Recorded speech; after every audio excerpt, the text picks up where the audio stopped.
All right, guys, welcome back to another episode of Relatively Uncharted. I got a good friend here, known for a little bit now, Ben Jensen. I'm excited to get him on, talk about what he's got going with his real estate and everything else in his life. So happy to have you on, man. Yeah, appreciate it. Thanks for having me. We Welcome, Ben. sitting down here in Dallas and got Nick in Jersey, so appreciate it. Yep. He's got The six digital setup here. world.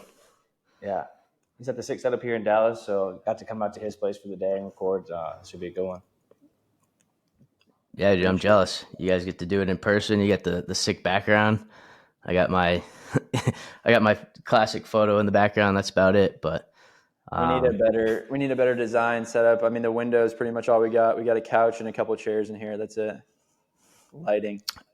yeah, well, you got the little coffee chairs. Those are like classic podcast. These are perfect. Interview I chairs. go there, hang out. That's awesome. But yeah, so you guys knew each other through friends of friends growing up.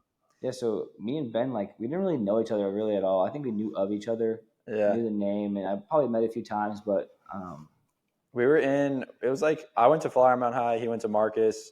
I dated a girl at Marcus. We also played everyone in baseball on that team. So I had friends that I played with in the summer that were on the Marcus team. We always saw people at the gym. I mean, it was just like you kind of knew everyone, right. but not like hung out a ton. But we definitely knew each other. Yeah, I think we might have been in the same hangout or party once or twice because of homecoming or prom or. But other than that, we had never hung out until now, which is I was thinking on the way here, I was in the same city with Ben for 15, 20 years, never hung out once, and now here we are. This is funny. There's a million kids in different schools, or 1,000 kids in each grade at Flower Mound. So yeah, there's a lot. It's a massive population there. I mean, it's still growing, which is insane. But I remember when Gilly first moved there, I'd come visit, and it's just been growing ever since. And then just to realize how massive, what was it, Marcus High School, like all the different successful people that have come out of there. It's like a little village in there. It's kind of crazy. Yeah, Flower Mound's huge.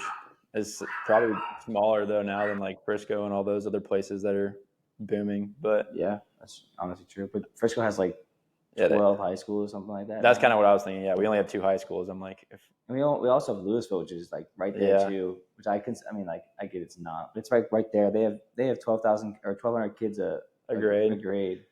Yeah, it's bigger than what we ran. It's like if we just put everything together, we just dominated in sports. We would dominate everything. Yeah, it would be unfair. Yeah, it's a little unfair. But that's funny because. Go ahead. But yeah, it's a little silly side story. Me and Ben, we ended up going to rival colleges again. I went to Oklahoma State. Ben went to OU, and so once again, we weren't really friends at all. Didn't talk at all, but the rivalry continued between us two. So we just secretly hated each other. The secret feud. OSU just I don't know. There's always a bunch of beef with OU, OSU. It's a fun game at the end of the year, which is usually we just kill y'all every year. But y'all have actually, I think two of the last 4. Which now they're done playing that game, which kind of sucks. But OU's going into SEC, so it's going to be different now. But yeah. Yeah, I mean, talking to Ryan and some of his friends that we've had on the podcast, getting to hear their stories as well. Talking about OK State, who is it? Demergen, Andre. He mentioned that. Who's the guy? DeCormier went to Oklahoma State. Oh yeah, the UFC guy, Daniel Cormier. Really? Yeah, Daniel Cormier. Yeah, he was a wrestler at Oklahoma State a long time ago. Oh, Oklahoma State, yeah. Yeah, right. I never knew that. And you hear Sam Bradford and who's the other guy now in Tampa? You got Baker Mayfield, Kyler Murray, Baker Mayfield. Jalen Hurts was there for a year. It's crazy the quarterbacks have run through there. Yeah, so when you think of Oklahoma, you think of the Sooners, kind of a larger program, at least as far as football goes. But and then you have the other programs that get less recognition, but it's still kind of crazy. Not as good though. Yeah, it's all right. Yeah, they got some success. Yeah. So what's funny about that though is you kind of mentioned that you were rivals in high school, rivals in college, and then you're sitting together today, collaborating on something.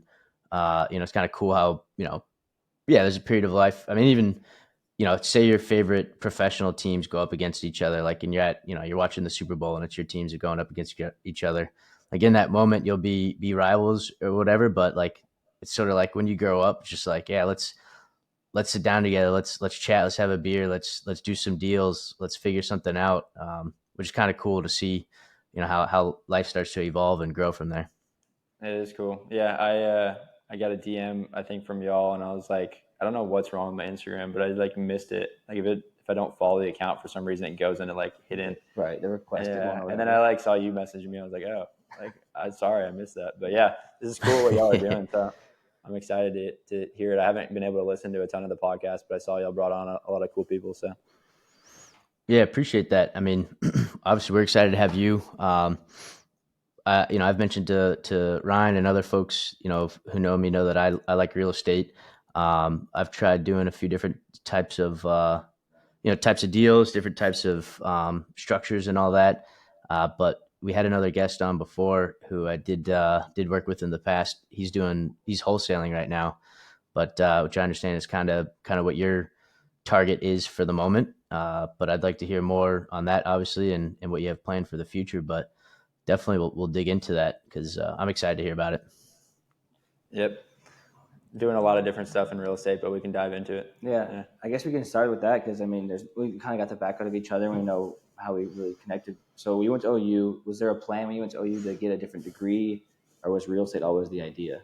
No. Yeah, real estate kind of came about my junior year as I think I was kind of getting that end of college, like, oh, shoot, what am I going to do? Right. And I didn't know much about real estate. I'd seen some people in our network or like family, friends that were doing it, but definitely no experience. And I had an internship lined up I went engineering, switched to business, made a supply chain was my major. So I had an internship for supply chain that you were supposed to do to be able to graduate. And I already accepted the job. It was like DHL, or I guess internship, not the job. But they hire 75% of their interns. So now I'm like looking at this summer. What you were planning on doing. Yeah. Well, it's just like we interviewed the people that were in the job, and I'm talking to them, and I'm like, this sounds terrible. I guess in my mind, I was like, it was operations, doing logistics, supply chain. It wasn't obviously making a ton of money out of it, which I wasn't super focused on, but I was like, I don't want to do a 9 to 5 working in the operations and just like work up that ladder. So that's when I started digging in a little bit deeper to stuff. Like I honestly just got on social media, started following people that were, doing real estate. They're talking about investing. I read Rich Dad, Poor Dad, and that kind of changed the entire perspective, which a lot of people in real estate say. The amount of times I hear that on podcasts, but once I read that book, have you read that book, Nick?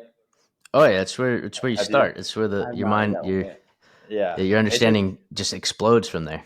Yeah, and it's like the most basic concept. It's just knowing. I felt reading that book changed I learned more from that than I did the 3 years in school. Obviously, taking chemistry, different stuff, but like actual like mindset shift. It's stuff. Like it's like instead of getting a job, spending money on liabilities, it's just put your money into something that is an asset that's going to appreciate, that pays you.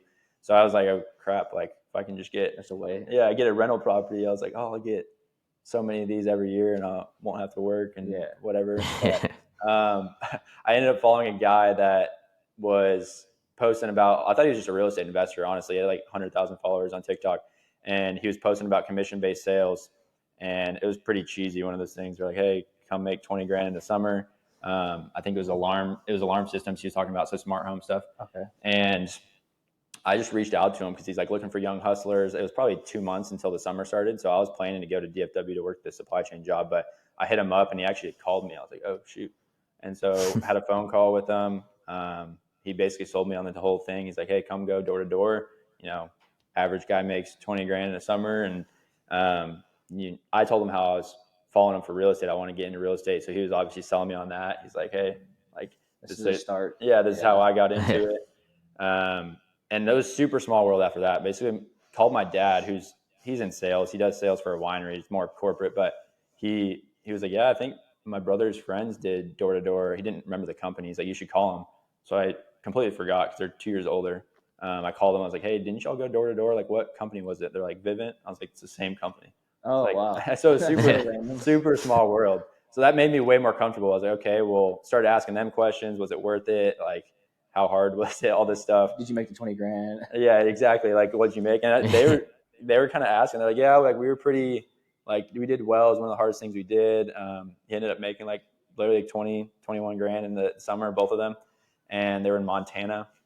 And so I was like, okay. And he's like, yeah, I'm still friends with our manager, and they're in Colorado Springs this year. And I was like, no way. Because this guy was trying to get me to go to Iowa. And I was like, dang. But as a dude that's like very high up at the company, and obviously like, I was like, well, shoot, like I want to be with people that already know the manager, right. And it's in Colorado, which is where I'm from, and you can't beat Colorado Springs. So I ended up calling that guy the next day, and the first guy already sold me on the opportunity. So I basically told him, I was like, yeah, I mean, I'd rather go to Colorado Springs. So he's like, all right, let's do it. So I had to call the other guy back, basically tell him, hey, I want to do this, but I have a mutual friend that, is there. My family's in Colorado. He's like, oh, that's fine. So I just went to that team. That was your first sales pitch right there. Yeah, exactly. I was actually, I guess my first sales, technically, I was a rush chair for our fraternity the summer prior, which was a grind on its own. Yeah. Oh my gosh. I was like, at OU, I don't know if it's the same at OSU, but it's basically a rush party every single weekend. I don't know why it is. I think it's because Norman is right between like Dallas, Oklahoma City, Tulsa. Everyone can get there really easy. So we're just, every single fraternity's recruiting these kids every weekend. So did y'all have like a CRM system that just pumped kids' names out? I knowing what I know now, I would have done that. But we had my phone just with text going crazy. I mean, we had a platform that you could see who was going through Rush. Who was going, yeah. Yeah, but then you're texting all of them. Yeah, so I was actually the president of my fraternity for a year or whatever. So I was pretty involved in the recruiting process.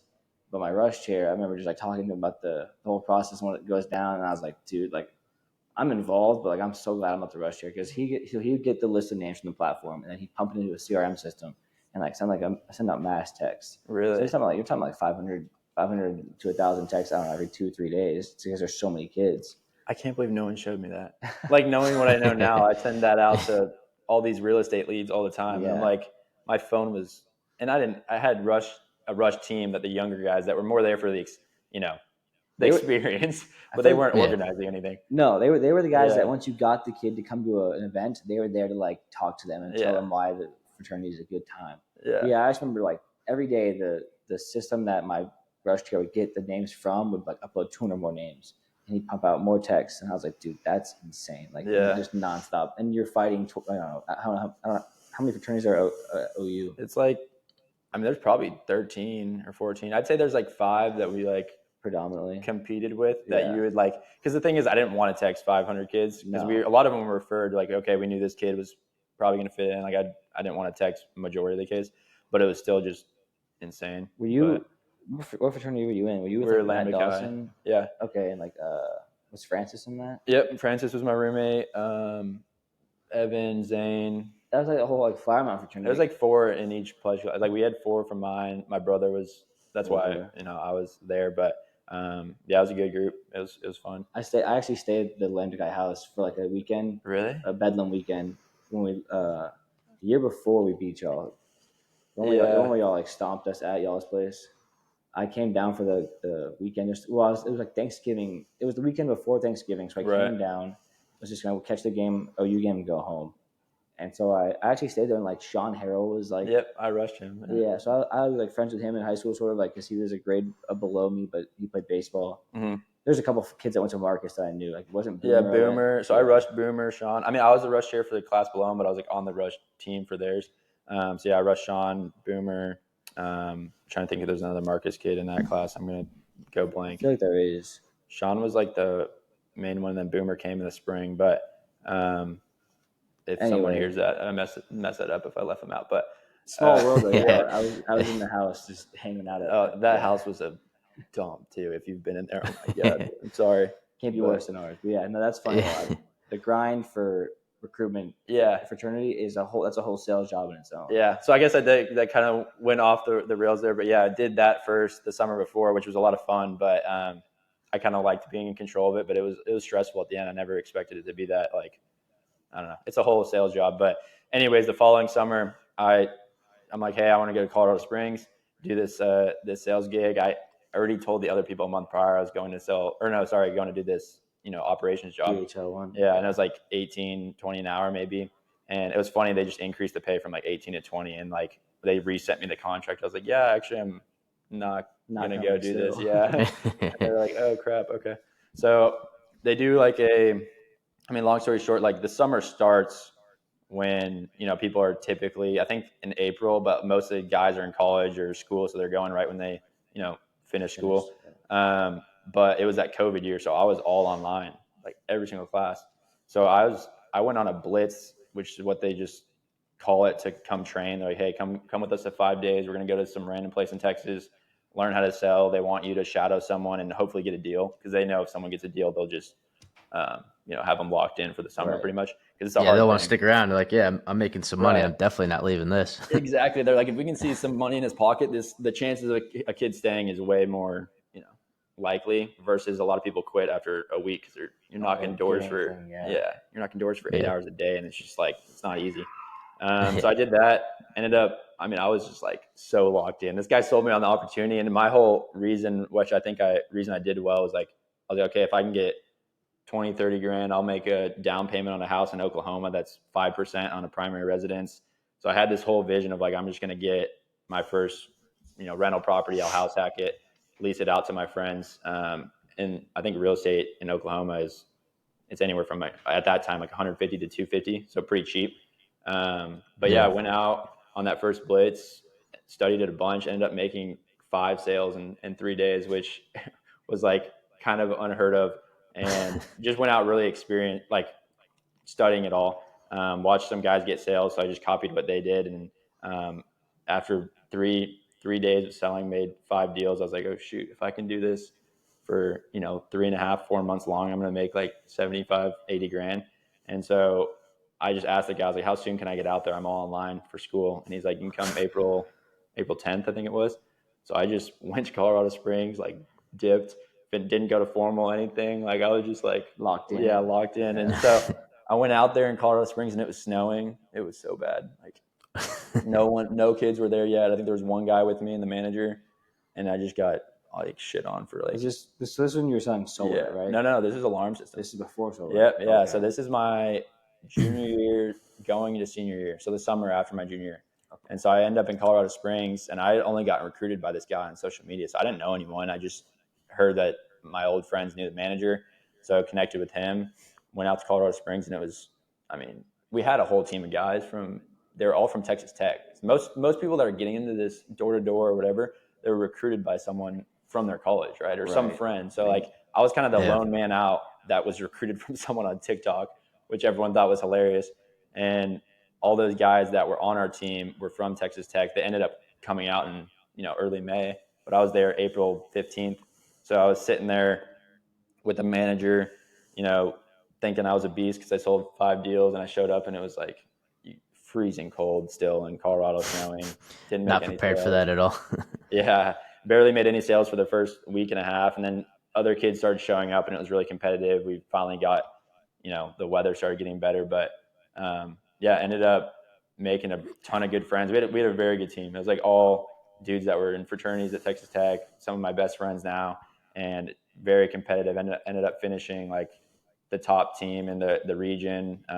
We were in all these competitions until the day before school started, and made way more money than I was expecting to make. I finished like the top rookie, they call it. So like first year in that region, I guess second. There's one dude that was above me whenever I left back to school. But so that was the sales experience starting. Yeah, can we unpack that a little bit, because that's kind of a lot, and I think that's kind of helps highlight before we get into what you're doing now. It seems like a great start. Because what you're doing essentially is sales. So it's kind of funny. Yeah, colleges, you'll get recruited from friends, and so like when I was where I went to UCF in Orlando, and so that's like a big Amway hub. The Orlando Magic's arena is Amway Arena. So that was that sales recruiting program there, and so I had a couple buddies. I did Amway for a little bit, but it's just like that one's kind of like very much. It felt cultish to me. Yeah, it's like if you're gonna ish. Exactly. Yeah. Yeah. So it's like you're the only way you really make money is by getting other people to join under you. So it is Becomes a essentially like, little more of the pyramid Little there. pyramid scheme. yeah, yeah. That's where you You start to gotta see the pay shape to. of the pyramid. Yeah. So, and like that essentially, if you stayed with that program, and there's others that do this too, but I'm speaking from my experience. It's kind of like that becomes your family, and like those are your friends, and that's your social circle. And like, not to knock anyone, but it was just kind of like the people that the pyramid group that I fell under, there were some strange people. And I didn't want to like, what ultimately changed was like, I actually ended up moving away, but ultimately just kind of like, I can't, this isn't the team I'm joining. So I have to cut ties here, but not to, I get sidetracked, but that is what they do at school, right? They try and find young hustlers and get you to do sales, and those that have that entrepreneurial spirit or at least that sales bug, they'll take it and run with it. Whereas at that point in my life, I was like, all right, well, I'm about to graduate, so let me get that degree and move on. So, and you kind of mentioned, you did 3 years at OU. Did you graduate early, or what did you do? You said you were No. studying supply chain.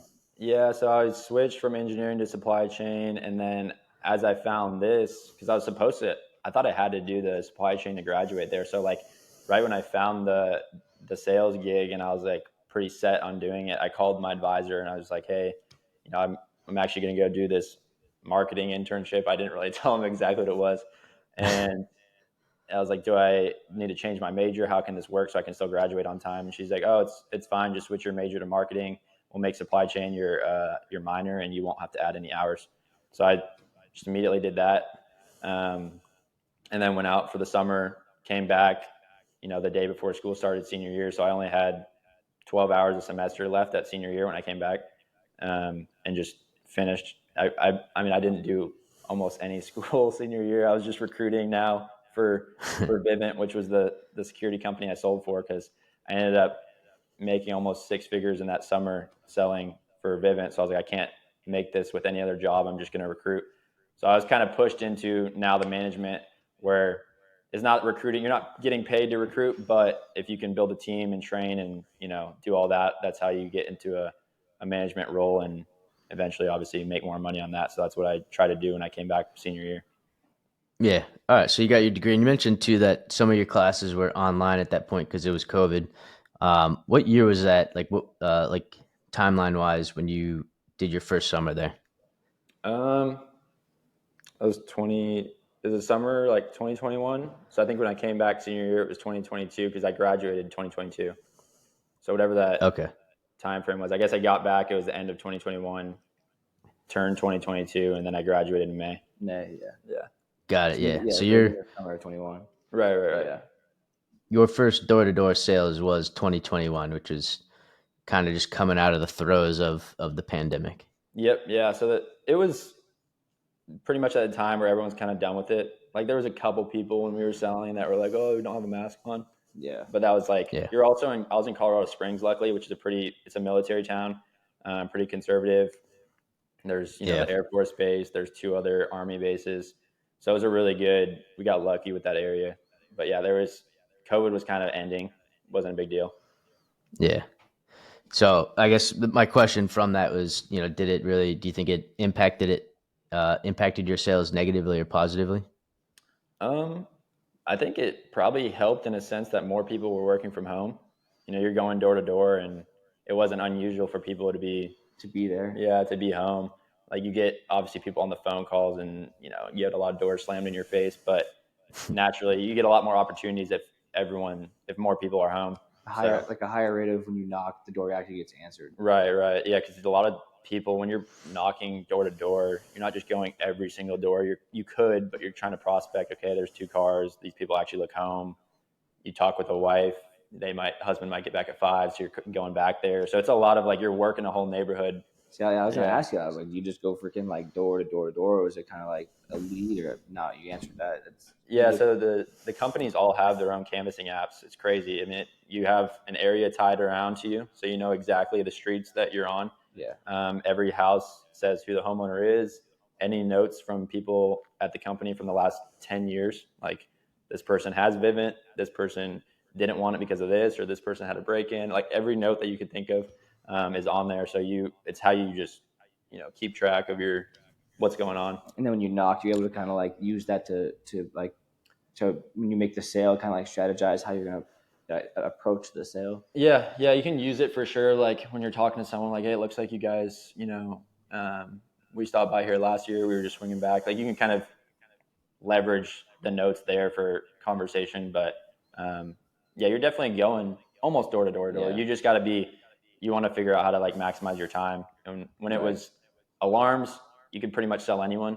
Whereas solar that we transitioned to, which we can get into, but that was a little more selective. Like if I have trees covering the whole roof, I'm probably not going to knock it, or, a couple other things maybe, but you can be a little more selective on it. Gotcha.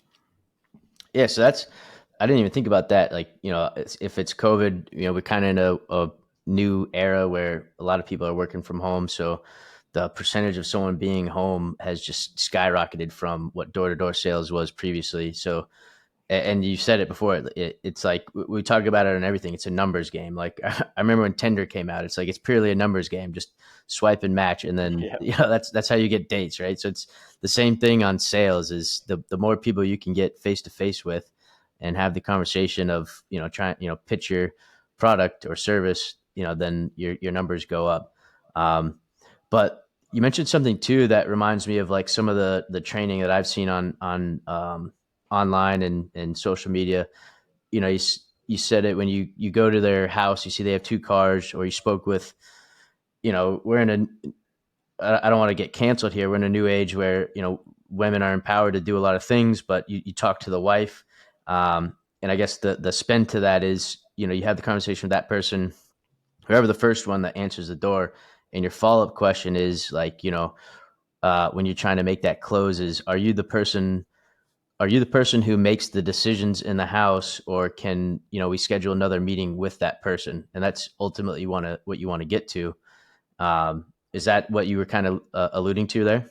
Oh yeah. The biggest thing, I mean, alarms was definitely a smaller sale, I'd say, than solar, or even doing now with wholesale. But yeah, you definitely want to find out who the decision maker is, because a lot of people will waste their time going through a whole thing, and they know, like, if they would have just asked questions before, they wouldn't have wasted an hour with this person, because they're just going to say, well, I have to talk with my husband, or I have to talk with my wife. So it's like getting them to say it right there, like, hey, like, is this something you handle, or is this more your spouse?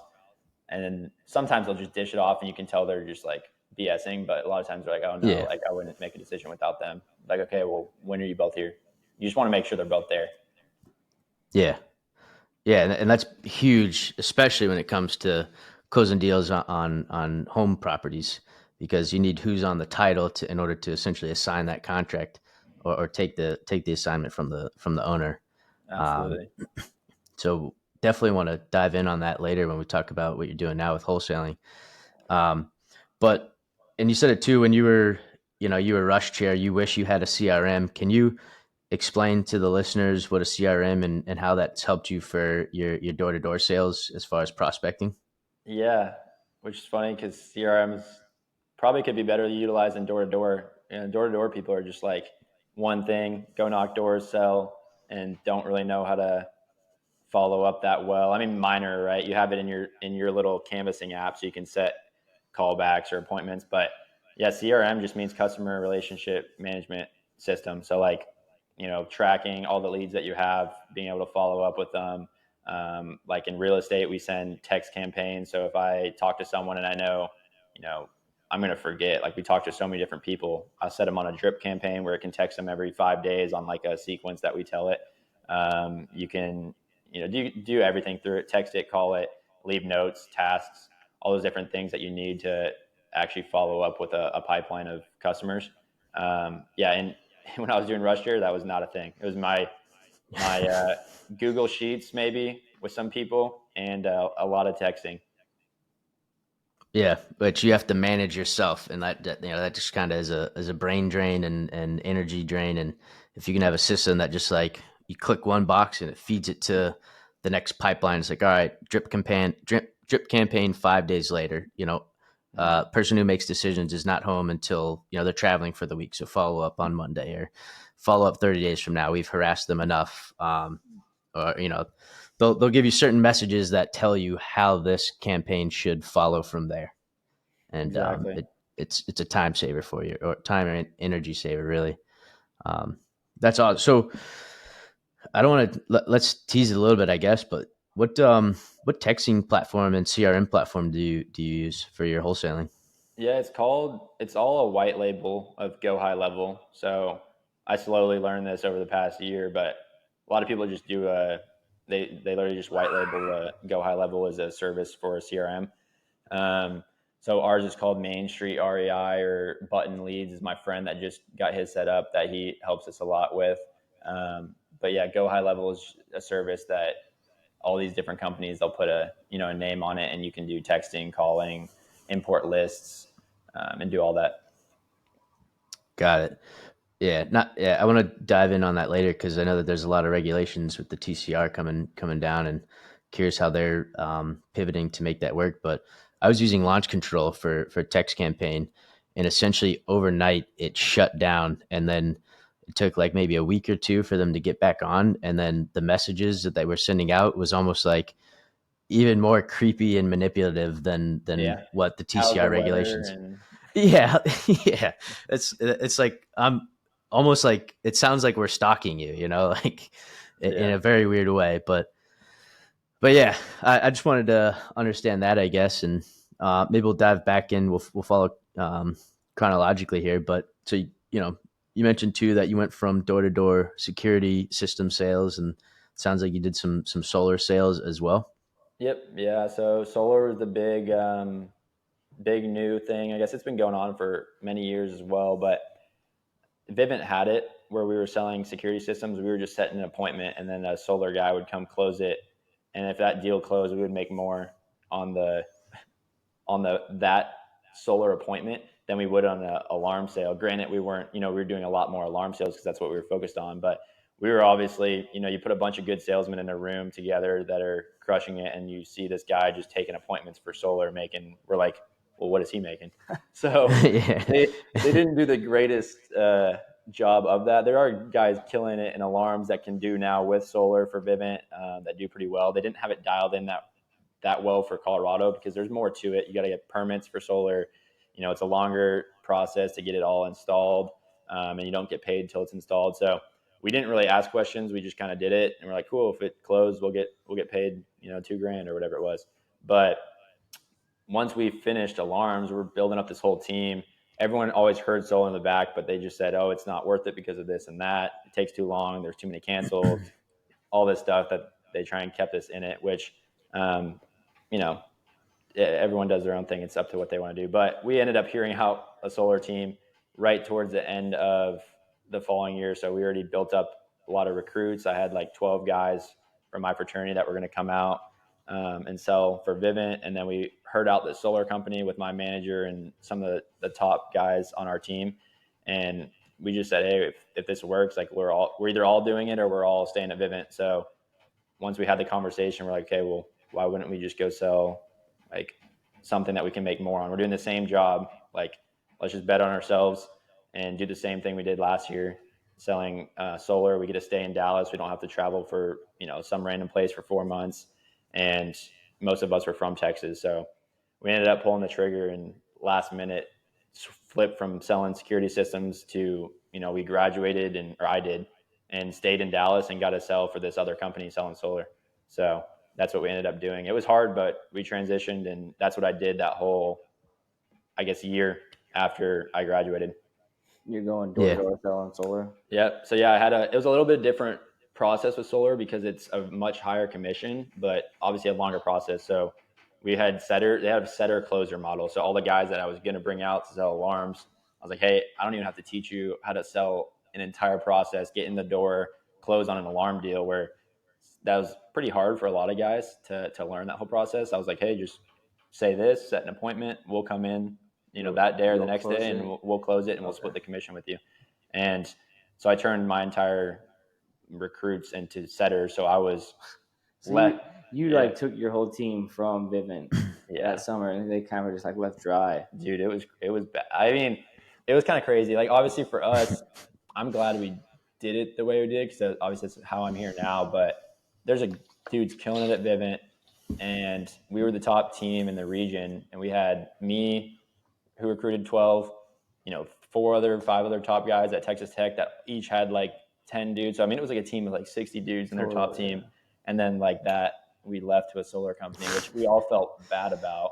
But it was also like, okay, we get to stay at home, or we get to stay in our area. We get to make more money if we do well, and it's a better opportunity. Yeah, better opportunity. It just made more sense for a lot of us. So we went and ran it, and it was tough with telling the regional managers and everything because we're not coming back. Yeah, and all my guys are coming with me. Yeah, exactly. So it was probably a lot harder for some of the manager that left with us, but we loved Vivint and it changed our lives, and we liked the guys that were there, so it was definitely a hard conversation to have, but that's ultimately what I ended up deciding. So we stayed in Dallas and just started figuring out solar, which was another, you're starting back from zero. We just had to close all these deals now with new guys and go through that whole process. So it was fun, but yeah, a little less door to door for me. I still was, but I had guys setting appointments, so I was like driving around everywhere. So once the appointments got set, you go and close them wherever it was at, and we'd keep them all in like a pretty same zip code, so they're not far apart. We have a shared calendar. They're out there knocking. You get someone that can set a same day appointment or all these appointments on the calendar, and both me and the other closer were running around to these appointments, closing them. They just kept knocking, and then in between, if we didn't have appointments, I'm knocking doors. Yeah, so pretty efficient process. I mean, if you got enough guys to do that, it makes your job a lot easier for sure. Yeah, the setter closer model for solar works really well. It's just you need bodies. Yeah, it's a lot. You got to make sure the setters are getting paid out way slower because now the deals take a month to a month and a half to get paid on. The commission's way bigger, but it's hard for some 18, 19-year-old kids to not see money for They want it now 2 months. So that was a challenge. So the setter closer model sounds kind of similar to maybe a wholesale, a real estate wholesale structure. You'll have your cold callers. They'll go through the vetting and then they'll pass it along to the next person once it becomes a warmer lead. Is that accurate? Would you say you model it fairly similarly from that experience? Yeah, that I definitely copied pretty much what we were running with solar to how I was able to scale the real estate stuff pretty quickly, just through a lot of guys that were doing solar already. I heard my whole network was door-to-door guys. I hired a VA. So yeah, similar process. Someone was, getting it teed up a little bit. Someone that's at least interested. They don't have to know everything, but agree that they need to have another conversation, and then we'll come in and close it down. Yeah. I mean, it's generally, that seems like a great structure. And so it worked out very well for you. You got to work with a team that already had a system in place, and you can get that experience and learn how that works. Which obviously, that's awesome. And what was I going to ask about? So for the products, you said it was difficult when you transitioned from security systems to solar, and probably even similarly. I mean, you may have had a little bit of experience in real estate prior to making that full jump, but in my industry, you start to get a little more confident when you understand the product or service that you're providing, and ultimately that helps with your sale. Is that the case? Like when you were doing security systems, that first door you knocked on, it's like, I don't even know how security systems work, but I'm going to sell the shit out of it to you. But then you got a little better and better after each rep. Yes, that's like the biggest thing a lot of people don't realize, that some people have natural sales ability, but I don't think I was necessarily that way. I'm a little more, I'd say I'm outgoing, but not like super extroverted. And I just studied it like crazy. I wanted to know every single objection they were going to have, everything about the product. So it's like, it makes you way more confident going in if you know how something works. What if they ask this question? That's why a lot of people are so afraid to start, when really, if you just go in there and make a friend and have fun, like you can figure it out or get help from someone else on the team. But yeah, that's how I went about it. Just learn everything about the product. And then you start to hear different things like, well, they said this, what do I say? And you start to write it down. So you have an answer, what they're going to say before they're going to say it. And then you immediately have a rebuttal for it or ask another question. So doing that with alarms was like you had it so dialed in, and now it was like, okay, we have to learn solar. So at the end of my senior year, I was sitting in my room doing the same thing all over again, like writing everything down about solar, like how this works, how that works, all the objections, what to say, so that when we came into it, I was, still learning, but was a lot more prepared. Yeah, it's a confidence that you exude in their pitch. It's like, I know exactly what this is, so the customer can be like, okay, they're not just some fly by night sales rep trying to sell me snake oil. They can trust what you're providing them. There's a lot of the people in door to door. I think that's the hard part with solar that I had is just it is a little bit newer. There was more vague on how it all worked, and I didn't love the product as much. And I always wanted to end up getting into real estate, so that's how I sort of transitioned in the off season. Just dove way deeper into wholesaling and buying properties creatively and doing what I'm doing now. Would you say that when you're selling home security versus solar, that people know like what home security provides, versus like when you're like, hey, I'm here to sell solar, they're like, well, what the hell is that? Is that kind of it? You would think until you're in DFW, and I think we came in almost during the gold rush where like our top like setters or guys that were doing well were setting like 4 appointments a day. They were killing it because they're curious. Interested. Yeah, they're seeing it pop up on roofs. They're curious. A lot of people in solar just naturally thought you had to pay thousands of dollars to get solar, and they're not paying anything up front. So then they're like, okay, this sounds too good to be true.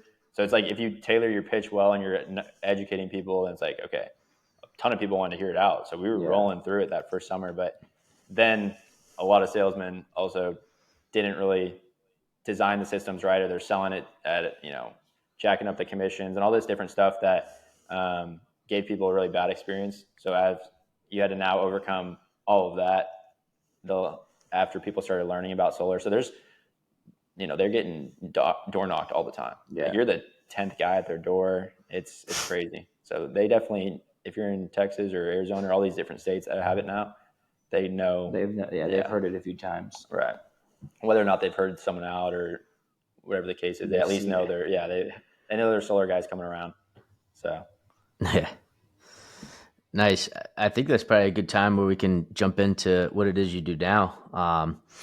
Unless Ryan, I don't know if you have any more questions on solar. Yeah. I was just curious. I mean, like, I feel like if someone knocked on my door, I was like, hey, I'm here to sell solar. Like, what are you talking about? Yeah. That's the thing is when you're going door to door too, you're never saying like, really, it's like a whole sales process. That's crazy. That's why door to door builds some character, but also just like incredible skills that people have in it. But you're never saying, oh, I'm here to sell this. It's like, okay, you're getting to know them. I'm usually talking about something else, their dogs, their car, whatever it is, like why we're here. They want to know who you are and what you're doing. Yeah, why you on my doorstep. So it's like what the problem is. So you obviously make some sort of reason you're there, right? And but everyone in the area has been wanting to look at how they can get lower that bill because your rates keep going up. We're just showing people in this area like the numbers. If it doesn't make sense, don't do it. But obviously you'd probably want to see how you can lower your electric bill, right? Some money, right? Yeah. That's the whole end of the day. You're not like, I'm selling solar. You're right. but yeah, if you go about it that way and you keep them curious and build some rapport, lightens them up a little bit. Yeah, exactly. So we can transition into the real estate though, but that was like 2 years basically. So the first summer at Vivint, and then the summer after I graduated, and I ended up selling all the way through pretty much Thanksgiving, Christmas time. Did well enough where now I'm like, okay, it's the winter, not many people knocking. I got time off. I'm going to like dive into this real estate because I want to, I skipped a little bit. When I came back that first summer from Vivint, I bought a house in Oklahoma. So that was the whole reason I did it. I was like, all right, I have all this money. I went senior year when the market was crazy, like what you were talking about, Nick, and the houses were going like in a day. I ended up buying a property 5% down, was going to do the whole house hack thing in Norman. So it was like $188,000 house, and had a co-sign with my dad because I had no credit or work history. I just had money from selling for 4 months. So I put 5% down, it was a house that was actually sitting on the market because they had it overpriced, 2 bed, 2 bath. So I ended up putting an offer like really low on it, and they countered kind of in between. So I was like, all right, turned it into a extended laundry room into like a 3-bed and made it an Airbnb eventually. So it kills it. It's like right by north of campus, like on north of Main Street. So you still had that? Yeah, so I did that my senior year. I was basically recruiting kids for Vivint and setting up an Airbnb my entire senior year at OU, and I just copied one of the guys I knew, a dad that had a couple of them over there. That's the reason I ended up doing the Airbnb. I never had originally planned for that, but the numbers were just made way more sense. Good, yeah, because people come up there and pay a ton for football games, graduations, football games, all that. There's still a lot of travel in Norman, so it's like I can double what I'm making on a long-term rental, if I just furnish it. So did you ever think about like housing it for like students? A little bit, but it's not really like all the students. I was living where all the students live, and it's like these new townhomes where everyone wants to live, and I see the condition that these houses get in whenever students live there. Yeah, and it was a little bit farther away from. I mean, I could walk there from where I lived. It'd probably be like a 15-minute walk, but it wouldn't be ideal, and I would have made like $200 cash flow maybe. And if I Airbnb it, I now make like $1,000 to $3,000 or $4,000 a month cash flow on Airbnb. I just had That's insane. Figure it out. I just had to furnish it, which was a lot. It takes more setup, but you get it back a lot quicker. Yeah, that's incredible. I mean, talk about pivoting. Like you were gonna house hack it and live in it as a student still for the year and rent by the room to your buddies or whatever, and then realizing that there's a short-term market there, which like college towns. And again, talking about the differences between OU and OK State and or OSU, and then even UCF. Like I would have never suspected that there would be I mean, it's all seasonal. You kind of talked about graduation, football season, but you're able to turn an incredible profit from those seasons where the Airbnb works. Like, are there slow seasons too where you have to worry about it? Do you save up reserves from your months that go gangbusters? Yeah, I luckily I'd seen. I mean, my friend's dad had 2 of them already that were killing it, and he showed me. I saw his exact numbers. It was pretty much the same size house. I was like, I had a cooler like set up in the backyard and everything too. Like his house is super nice. I was like, okay, this is gonna be hard to get it to that, but it was already renovated when I bought it. But anyways, I was copying him, so I saw January and February were super slow, and he was basically not making money during those months. So I ended up. But the thing is, summer stays super busy, which is shocking to people. Just normal travel. People need furnished housing, school visits. And then football season is just crazy on the cash flow because you can charge way more. We charge 10x a normal night on football games at OU. Damn. And people pay. People coming in just like, So we're getting like 1,000. I just booked 3 game days so far. Like we have Alabama coming in, Tennessee, South Carolina. Just Tennessee, South Carolina, and those I'm getting $1,700 a night, 2 nights for each game, and my mortgage is $1,000. No reason you spend that much for Norman. Well, the thing is, they either go to Oklahoma City, which is 35 minutes away. Yeah. They stay at that one hotel our friend's dad just built, which is on campus, which is beautiful. They just finished it last year, but they're charging, for a hotel room, $1,500 a night at this. It's on campus, right? So it's like you can't really beat it, but you can also have a full house with a backyard and kitchen and everything, and probably want to pay more for that. That's crazy. Yeah, I mean, you could go tailgate on campus, game day, or even if you're there for the long weekend or whatever it is, tailgating is just Saturday, but then you're still there Sunday or whatever. Like you can have a barbecue out back and hang out, right? So it's more of an experience than just a place to stay. Right. Yeah, they got a whole deck. I got a shed in the backyard that has like a TV, ping pong table. So it's a pretty sweet setup. I got lucky finding that one, but yeah, it cash flows a ton during football. And then what you were saying about the slow season, after I saw that first year, I barely lost probably lost a little bit of money during January, February, but nothing's really going on. It was fine. It's cheap mortgage. And then I ended up putting it on Furnish Finder and these different sites to find traveling nurses and corporate professionals. So I had it knowing this was the slowest time of the year. I put it on there in, September, October, and I ended up booking 2 traveling nurses for February 1st to or maybe it was mid-January till April 22nd at $2,600.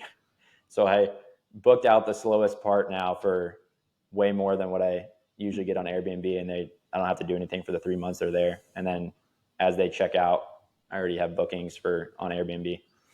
That's awesome, dude. Yeah. So that was that was a nice pivot for the slow season. A lot of people can transition to, they call it midterm rentals or, travel nurses and corporate housing. That was going to be one of my questions is, obviously you have that. I don't know the Norman area very well, but I mean, most metropolitan areas have a hospital of sorts. They have, corporate people that are coming in and out. So yeah, your medium term. I just actually finished, medium term rental by Zoe McIntyre and uh, Sarah something, Sarah Weaver, but two bigger pockets people. Yep. But yeah, I was going to ask, do you have other interests in short term, medium term, long term? Maybe we'll dig into that later. But it sounds like Yeah. obviously you do, right? Yeah, I'll get into what we've done now since then, but yeah, the midterm rental is great. Norman has one hospital, Norman Regional, and I didn't really expect nurses to get assignments there, and sure enough, They do. they hit me up and they're like, yeah, they could walk from my house to this place. It's crazy. It's But perfect. It's ideal.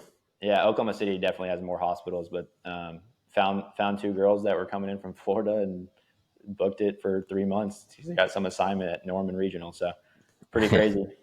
Um, but yeah, now I don't have a ton of. I have one other Airbnb. I'm helping a family friend manage. So I kind of arbitrage it, but the rest of the properties I bought last year were all from the creative finance.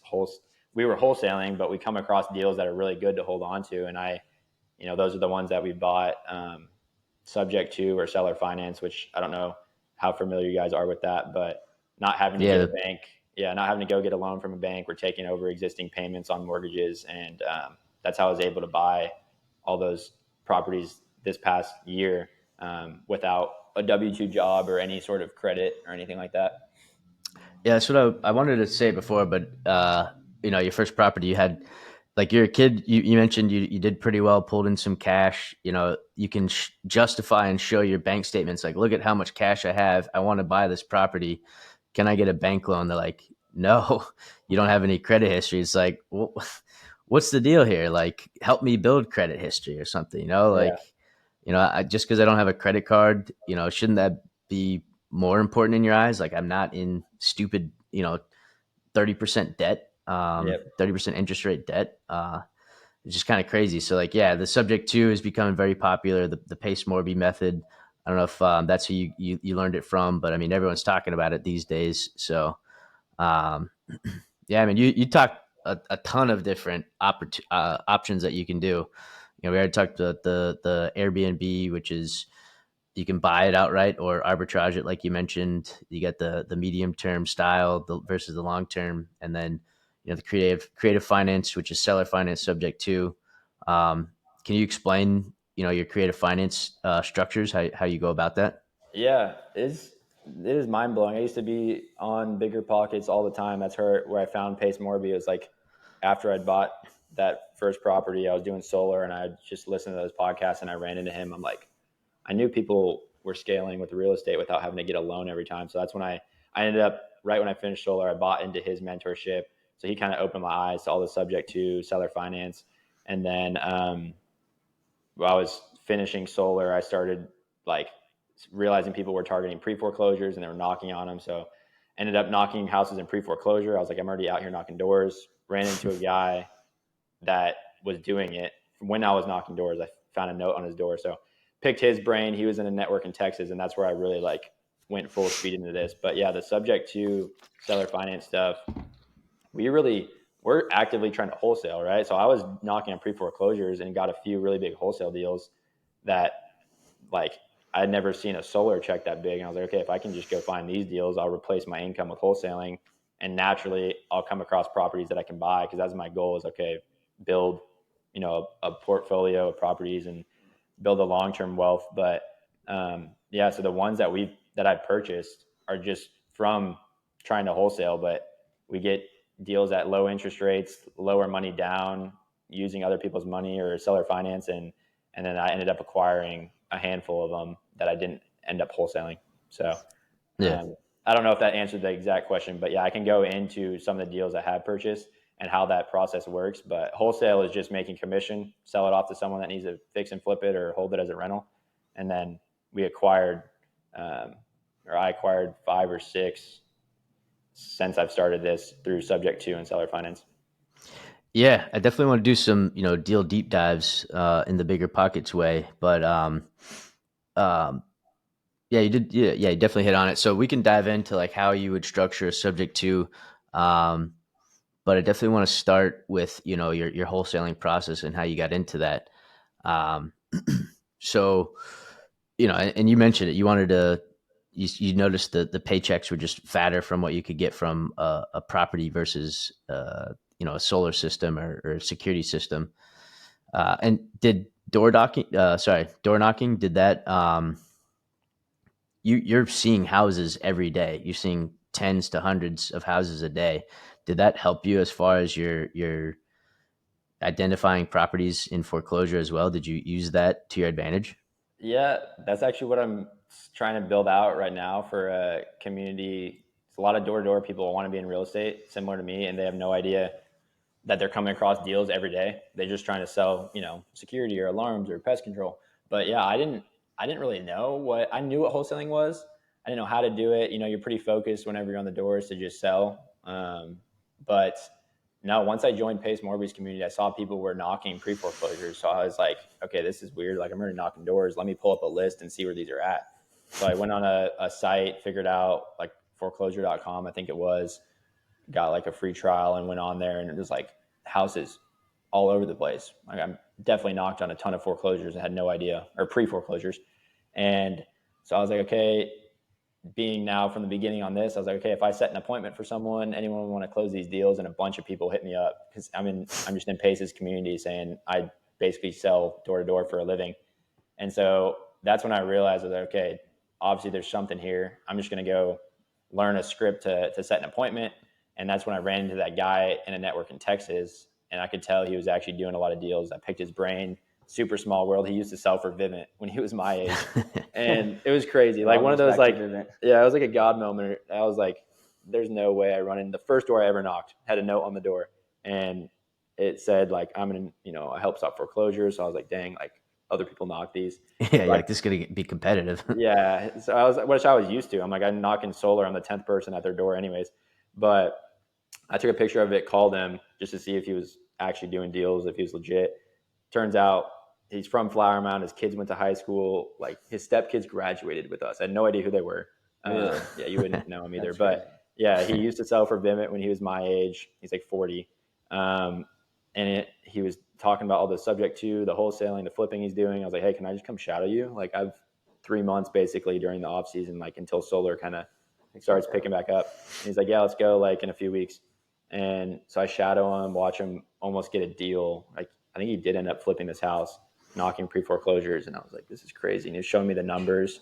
And he's like, yeah, my first deal I made, like, he ended up burring it, but he took over a house subject to with like 150 grand in equity and refinanced it out, pulled out like 120 grand, and he still owns it as a rental. I'm like, That's oh incredible. So I'm like, I'm already knocking on these doors. I was like, let me just see what he says. So I start doing that. And then I was supposed to be doing solar, but I didn't have, all my guys are in school. So I was just knocking pre-foreclosures like every day. And so for like 2-3 weeks, finally like the third week, I found a deal, brought it to him, or an appointment. I set him an appointment. I was like, hey, this guy's old, behind on his payments. His wife passed away. It was a really bad situation a lot of these people are in, but foreclosure's terrible. So they're, walking them through options to get it stopped.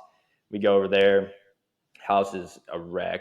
He can't do anything pretty much but sell. So we get it under contract at like 110,000. We ended up wholesaling it for 150. So we split a $40,000 commission. And I'm watching him do the paperwork because I didn't know what I was doing. And it was the easiest thing ever. I was like, damn it. But obviously I needed him to like walk him through everything. And so we split a 40 grand commission on, the first 3 weeks I was knocking. I was like, dang. So I just kept doing it. And then found another one like 2 weeks later, did the paperwork myself. It was like a $35,000 wholesale fee. And then I was like, okay, I'm still like 2 months away from like solar starting with my summer team. So I was like, I think I'll just make a lot of money doing solar this year. I'll like teach them how to do wholesaling on the side. I joined that guy's network in Texas that he was in. And my whole goal, because I didn't really like solar, was like, I'm just going to get too busy with real estate and until I can't do solar anymore. And it happened way quicker than I thought. So I just started showing people what I was doing. started posting on social media more, which I didn't really like, still don't really love, but it helps.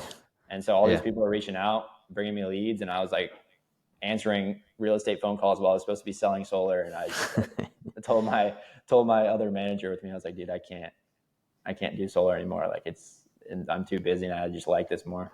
So he's like, all right. I pivoted one of the other guys to a closer and just showed him, which is a cool opportunity for him. He just took all the leads that I was getting and started taking the solar ones, and I just ran with the real estate.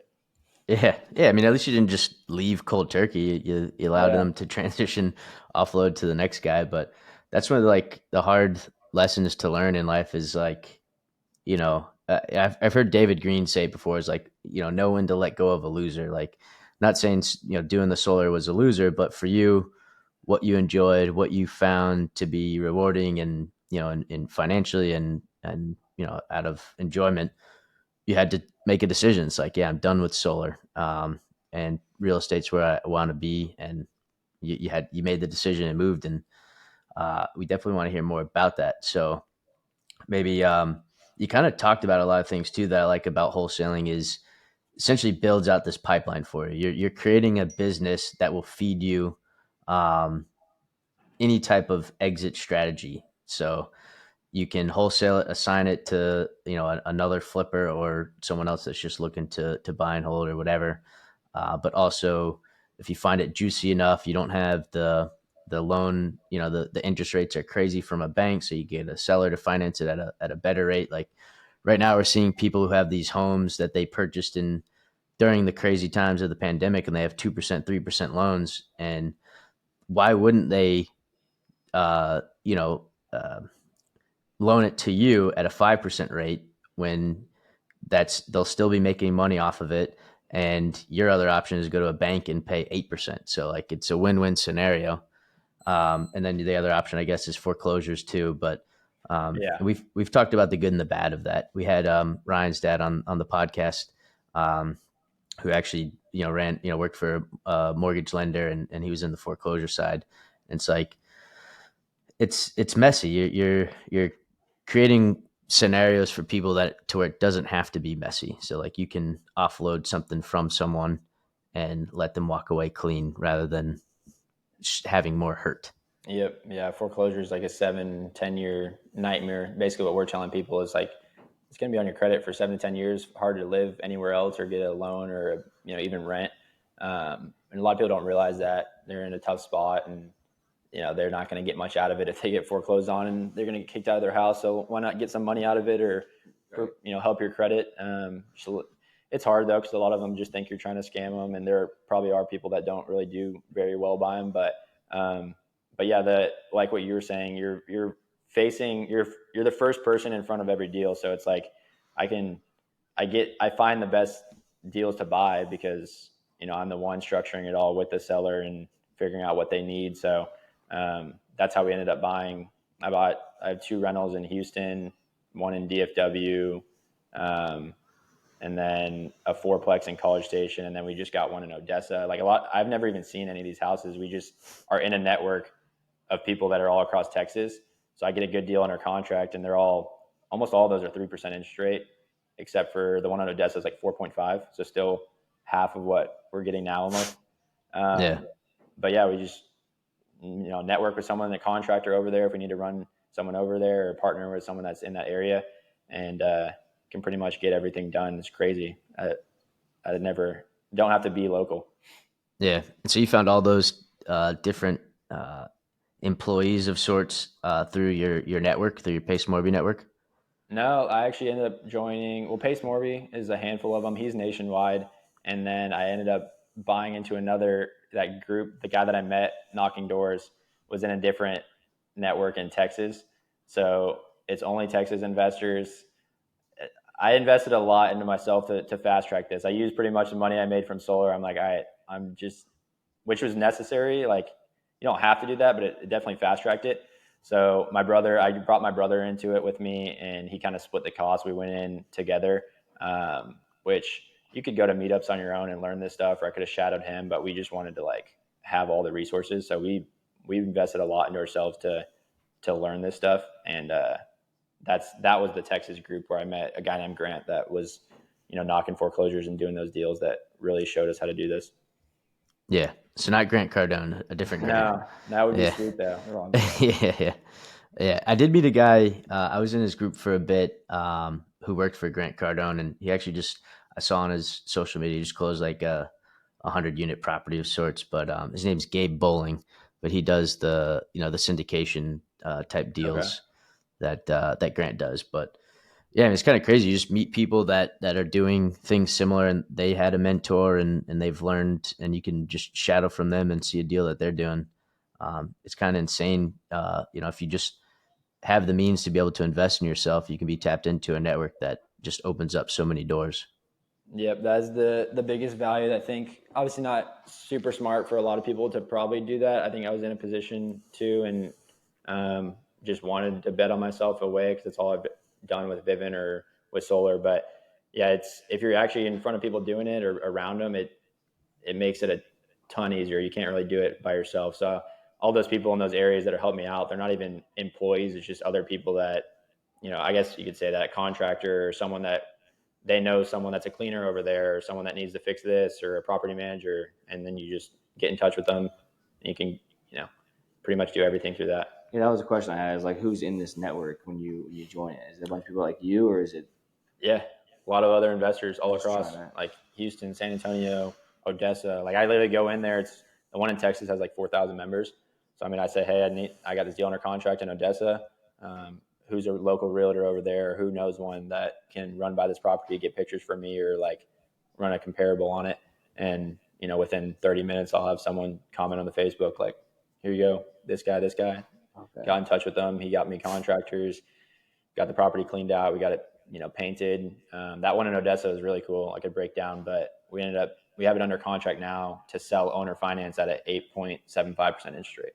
So we bought it subject to at a 4% interest rate, and we're selling it now at an 8.75% interest rate. So that's called a wraparound mortgage. Okay. So we basically got the money back from the down payment that we were into it. We partnered with a guy to even fund it. So we're like no money out of pocket. So that one? Yeah. So we bought it. It needed like 15 to 20 grand to close. So the person's back payments, we gave her like $1,000, and then the closing costs, like 20 grand in.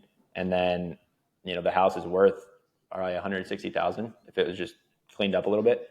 And our principal balance is like 86,000. So we sold it at 150,000, but we got a $21,000 down payment. So we got all that money back. And then now he's paying, his note is like 129,000, right? But it's at an 8.75% interest rate. So we make $700 or something like that every month. And then we pretty much baked in 40 to 50 grand in equity. Okay. From whenever he sells or refinance, we'll get paid out the difference. So that's a way to, we won't actually own that property in a few weeks whenever he closes, knock on wood. Hopefully all that goes through. But that's a good way to not have to be a landlord too. You just kind of give up the ownership benefits of the taxes and, all the appreciation of the property, but it's in Odessa and it's like $160,000 house. So for those ones, those are perfect because payment's low enough where someone can buy that owner finance and it's still pretty affordable for them. Yeah. Right. That's awesome. That was a quick deal dive right there. Yeah. Let's do a deeper deal dive. So it's kind of crazy, right? You are taking on somewhat of risk. Like this was one of my questions about seller finance and subject to, I guess you'll sign the correct legal documents to protect you as best you can. But essentially what you did with this wraparound is you've created the deal. And by doing so, you are 100% passive almost at this point and just collecting $700 a month just to have created this deal, which is kind of crazy. Like that, this is like the most passive you can get, really. A little bit of hustle up front, but so back to the question, I guess, is like, how do you protect yourself? Because you could find yourself vulnerable. I mean, this is my inexperienced, my uninformed knowledge, but you could be vulnerable from the previous owner who still technically holds title, right? Until you fully close, or so now how it works is subject to, because there's definitely paperwork and everything you want to put in place, because all subject to is you leave the note, so the mortgage is in the seller's name. That's why I don't have to get qualified. You're not originating a new loan; it's already in place. But Okay. you take the title and the deeds. Like we own the house and we have full responsibility of the house. So I get the tax benefits. I have all responsibilities of property, but we set up a servicing company to facilitate the payments, which is nice for the seller because now I pay $40 a month to the servicer, but they take it out of our account, pay it on their behalf on the mortgage.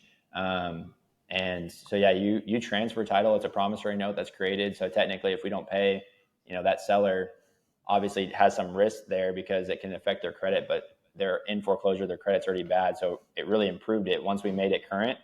When we closed, we had to catch up the back payments, which made their loan current. And now we take over the payments every month, which just keeps improving their credit. But if we always tell people that if we were to die or get abducted by aliens and we miss payments, they can get the house back or they can foreclose on us.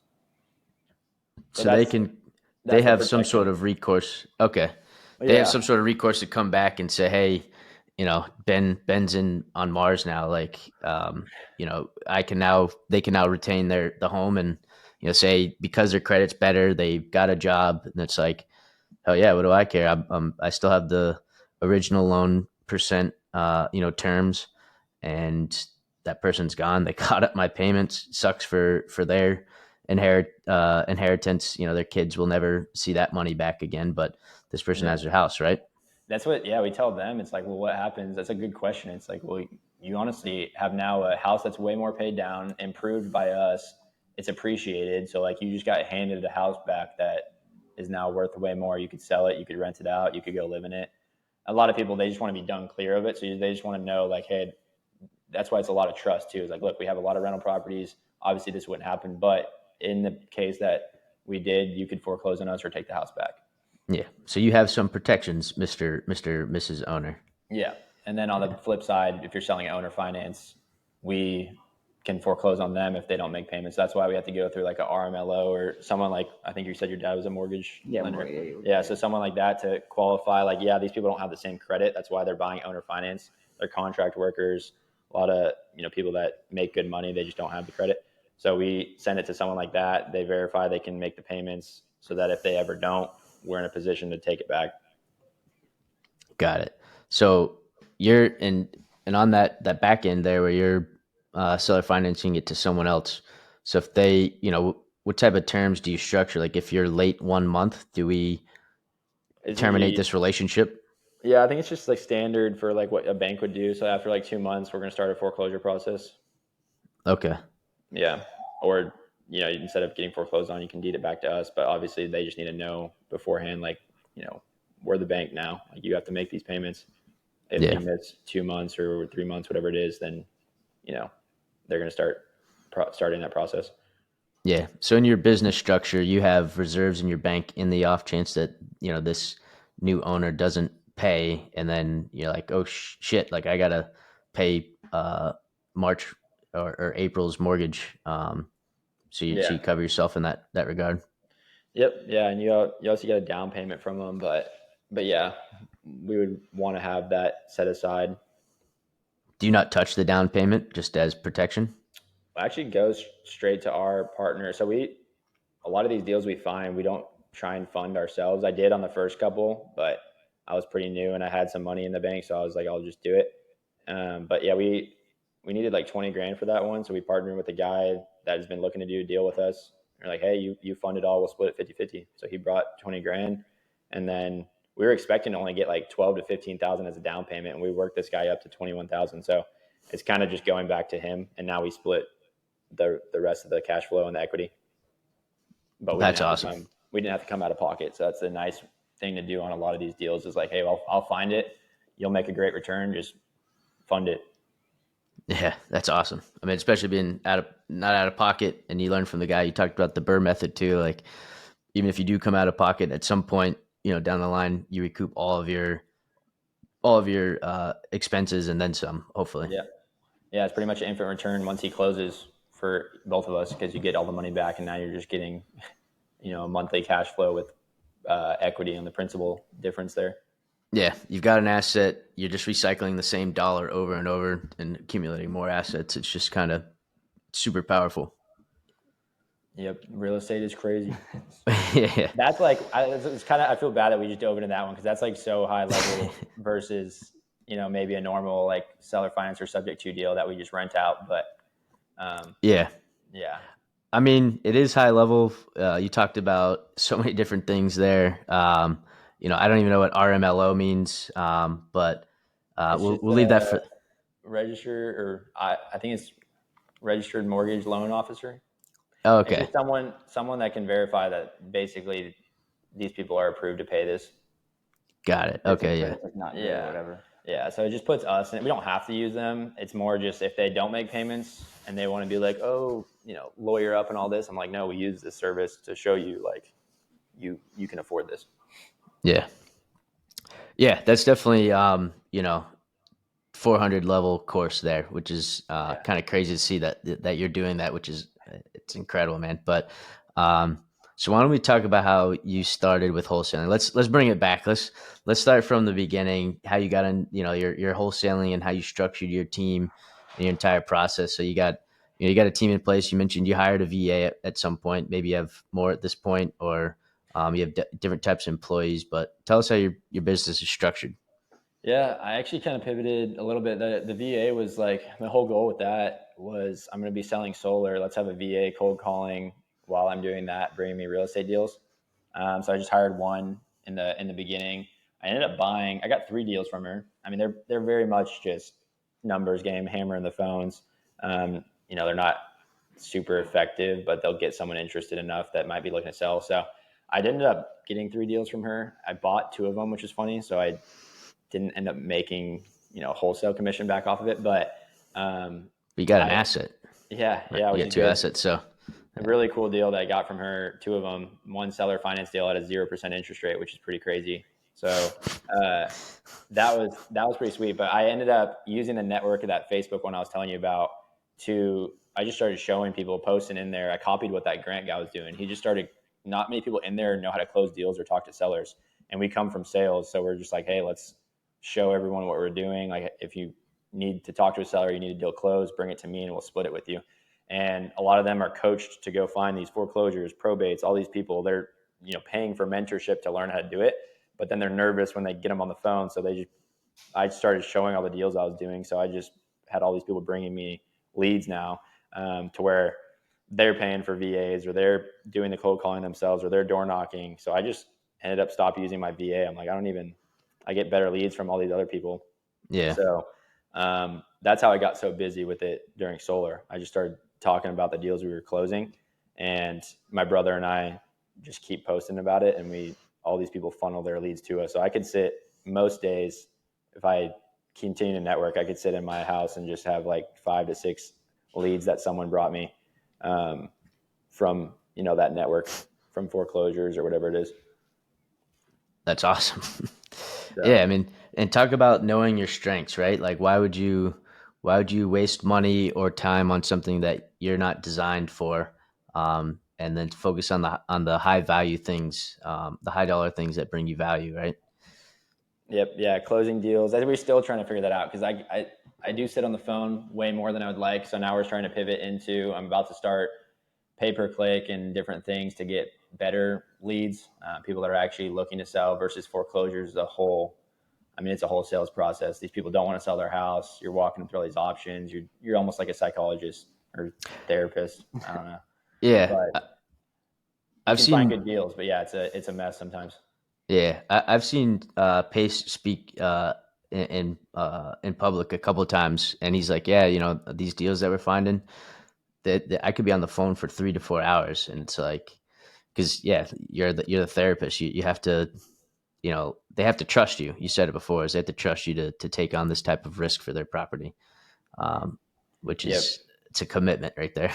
Yeah, so the goal eventually would be, I mean, I can kind of talk to the community that we're trying to build out, but yeah, that's what my brother and I have done is just take a lot of phone calls. We'll door knock. I've gotten so busy now where I don't have a ton of time to door knock, but there's a lot of other people we've shown how to do it. They bring us the leads. I've just copied in a way like what was happening at Solar. Just set this appointment, put it into our CRM.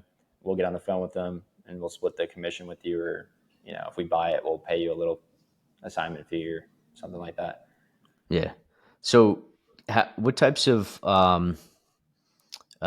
data are you pulling? And maybe can you talk about? I mean, obviously you're pulling foreclosure list. Are there any other types of data you're pulling?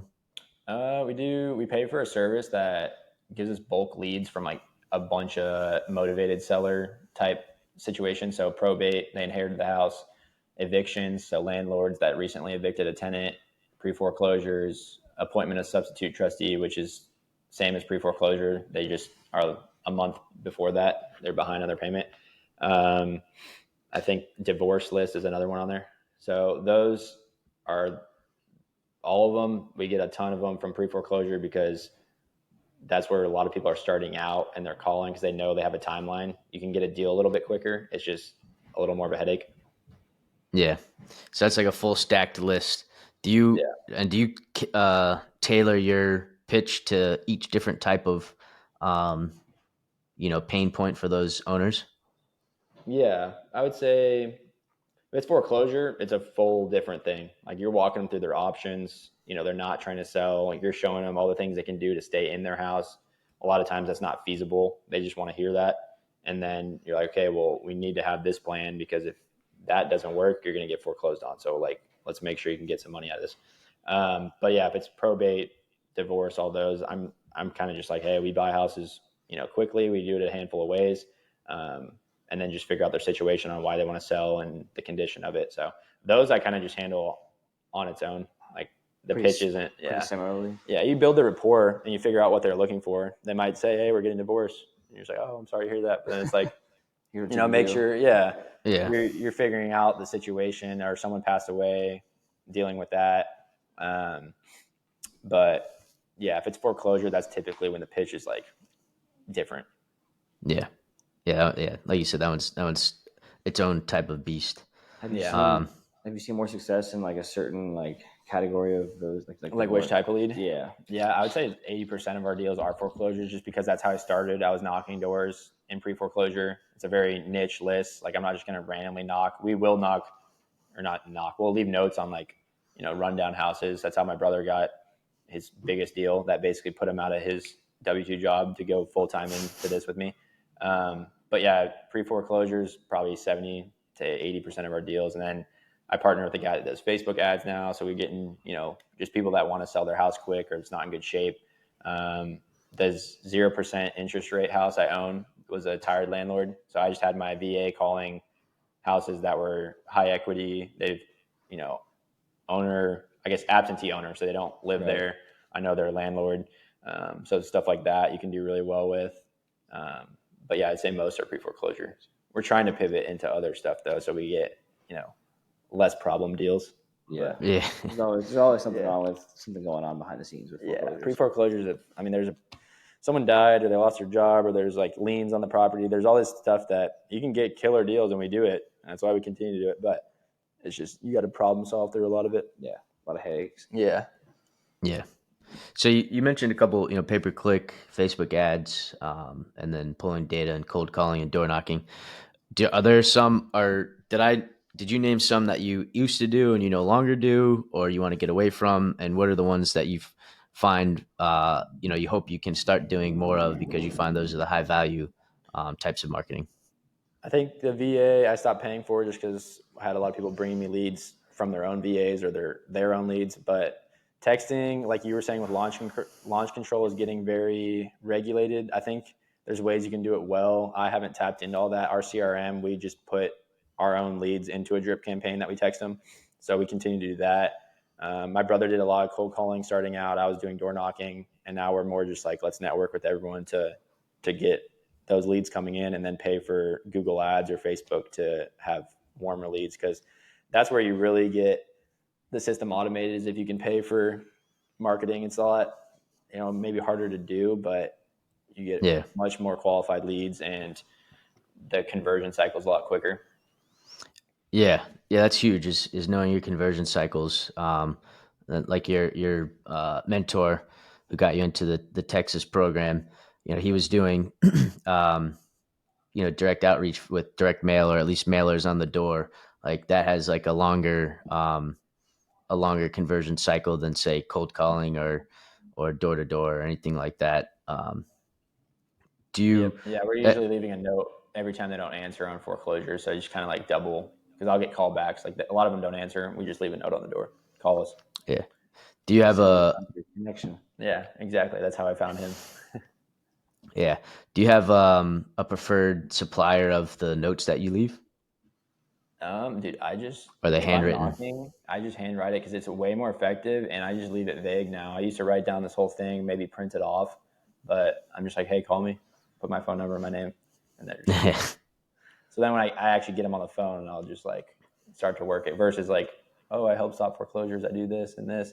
Some people might like that, but they're also getting a lot of those, so it's like, if someone wrote a note to me or like, hey, call me, but then I were not like, who's this? I would definitely give them a call. Exactly. Like I got every time I door knock, I get at least one phone call back. Usually, maybe like every other time, but used to like rarely get phone calls back. Right. So Yeah. It's that simple. Just, hey, call me, keep it vague so that they don't know not to call you.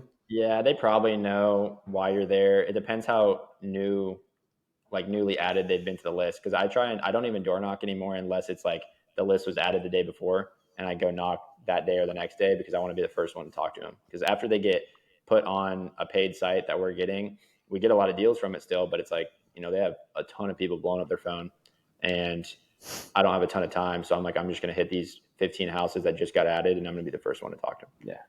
Yeah. Yeah. So you're driving a And lot. You're I driving leave a to note on there. They might actually not know because they haven't gotten hit up by anyone yet. Yeah. Yeah. So our other guest, Jorge, he is pivoting to PPL now. He had done it a few times, and but and he's closed a few deals from PPL. Is that what you're talking about? Pivoting to that?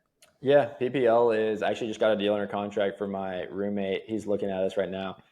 He paid for like $1,000 of PPL leads. So PPL are just people that are doing pay per click, so PPC, and then they're just upselling for like once a lead comes in, they give it to an investor, and they might have got the lead for 30, 40, $50, but they give it to someone for 75, 80.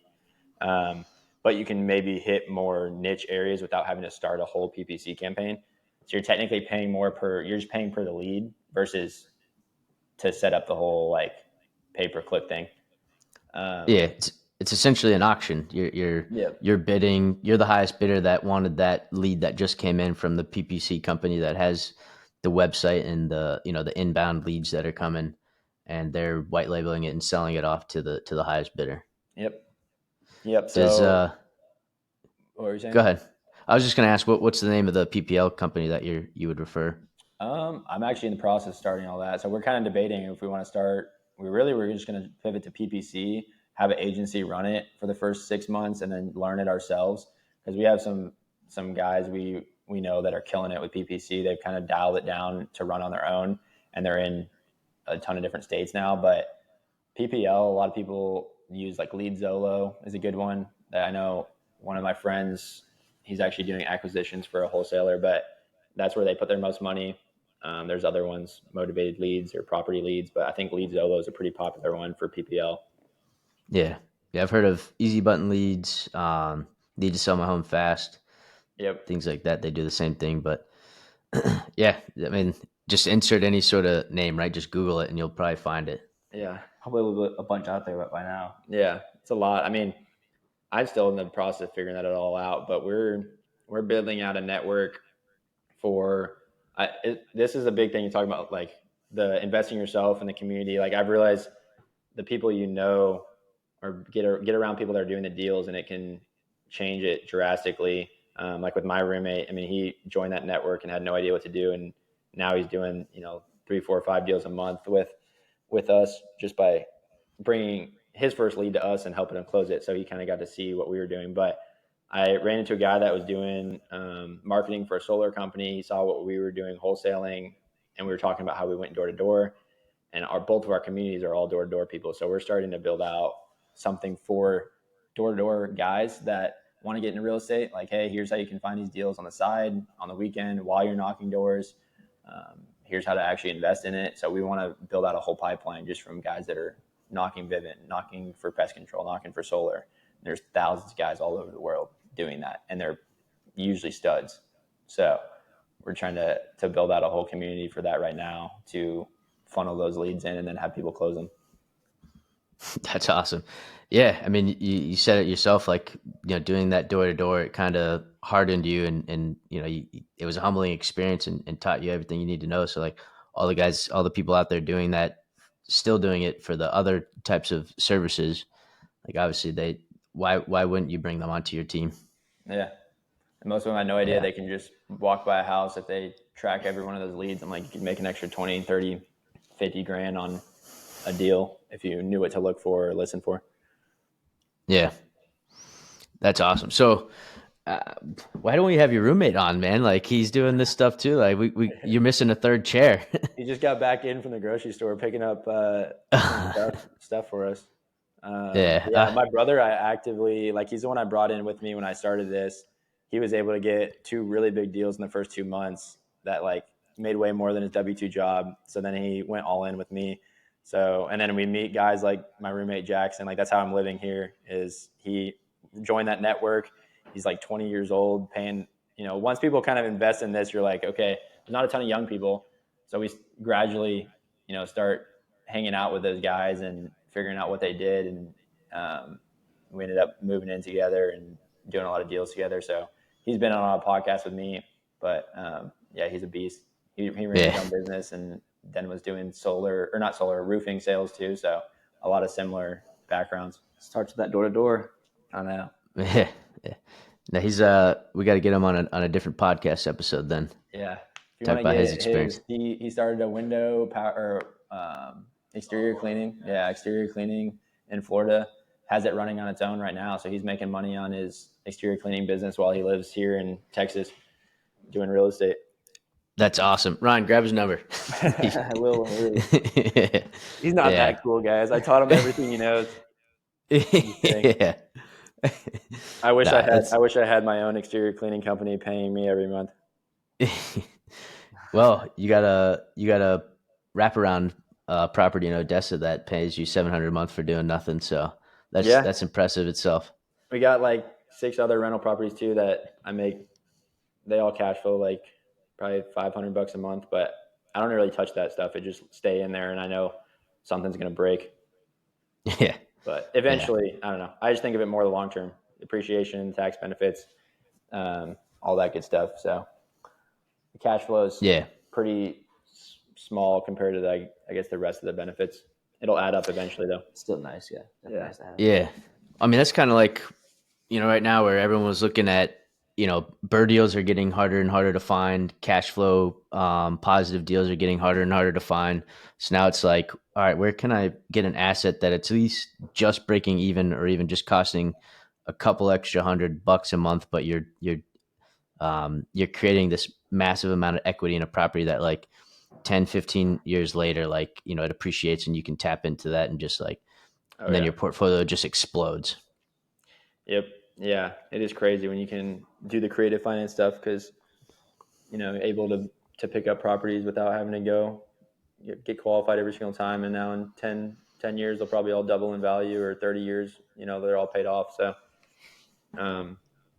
it's crazy. I don't think about it right now. I'm just like, I need to build out the wholesale company or make money too, but try and pick up properties while we can.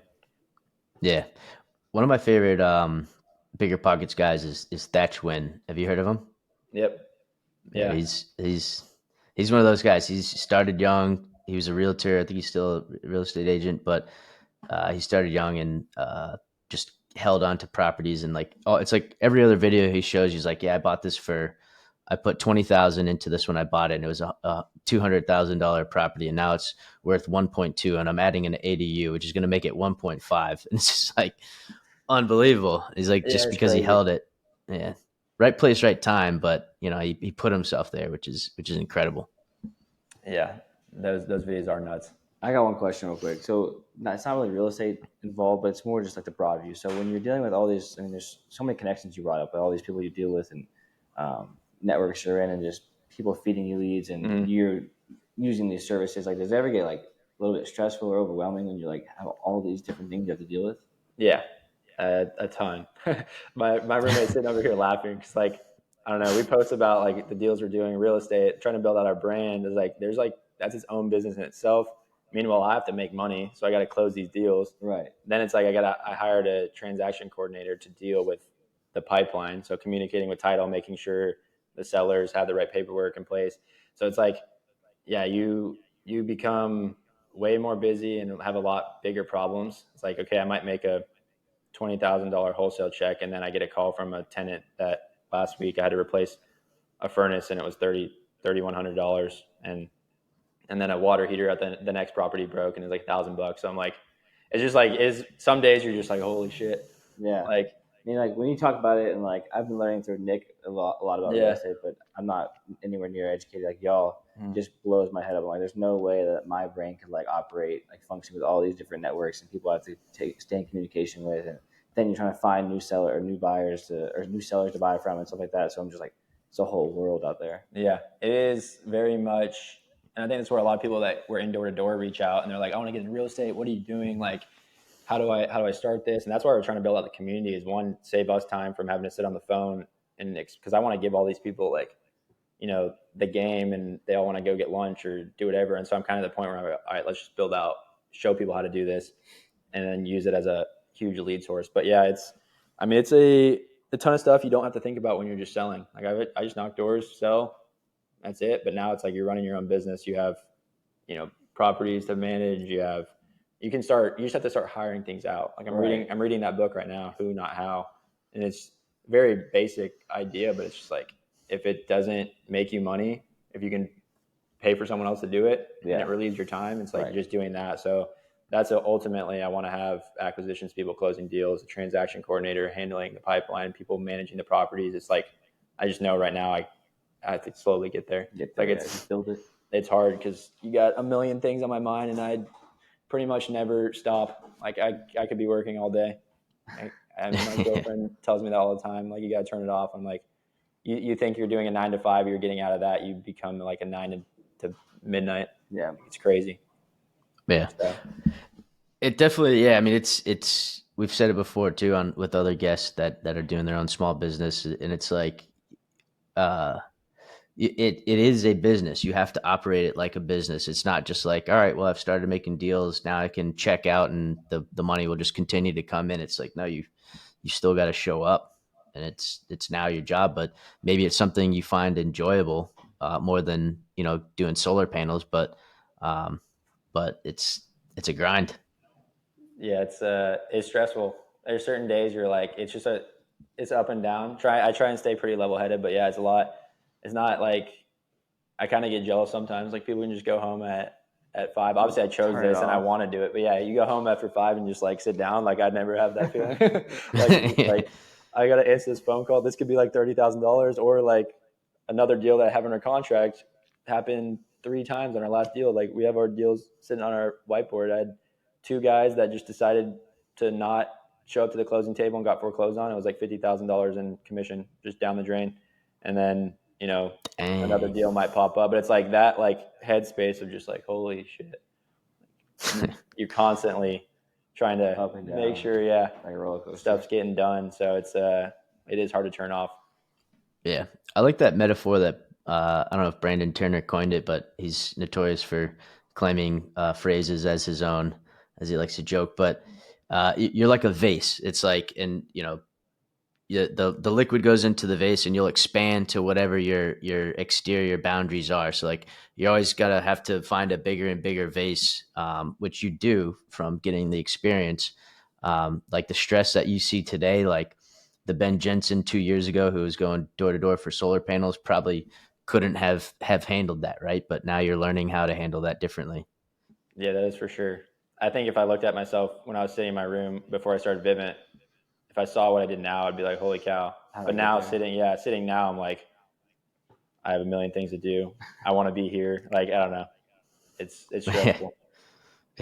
Yeah, you're sitting on a podcast right now, but you're like, I could make a phone call right now, and I got to close some sort of deal. I think I can feel my phone vibrating. I don't know what I'm getting, but yeah. Deals are being missed. Yeah. Sunday's usually all right, but yeah. Got a handful of different stuff. That's what I'm trying to delegate a lot of stuff. I need to get better at that for sure. Yeah. Well, Who Not How, that'll show you how to do it. So that is for sure. That's awesome, man. So, dude, we could talk all day about real estate and wholesale and what you're doing and what your plans to do because it's just it's exciting stuff and it could be endless. But obviously, being cognizant of your time. I don't know if Ryan has any more questions about real estate. No, I was But curious. You said this is off topic. I don't want to keep you all on forever. I'm chilling on Sunday though. I try and turn it off sometimes. Yeah. But you said your dad has a production studio, or what were you? So yeah, my dad, I guess, in sort of Nick now, he franchised a salon suite. So it's like a bunch of different, like 28 studios, like mini studios that people like rent out. Okay. So essentially, he just owns the property or owns the building, and then they bring their business into it. Right. And they, it's like hairstylists. That's where I get my haircut from a lady that I've got my whole life, and she works. Does he have any in Flower Mound? Yeah, he has one in Grapevine. Okay. I guess he sold one in Grapevine just recently, so he only has one in Frisco now. Yeah. But yeah, it's a similar idea. Basically, they have their own business in this little room pod, small little room, and they're able to do whatever they want in it as long as they pay the rent by the end of the month. So. Yeah, that's where I get my haircut from. Is like a Premier in Highland Village. Yeah, same idea. Yeah, there's like 50 rooms in there.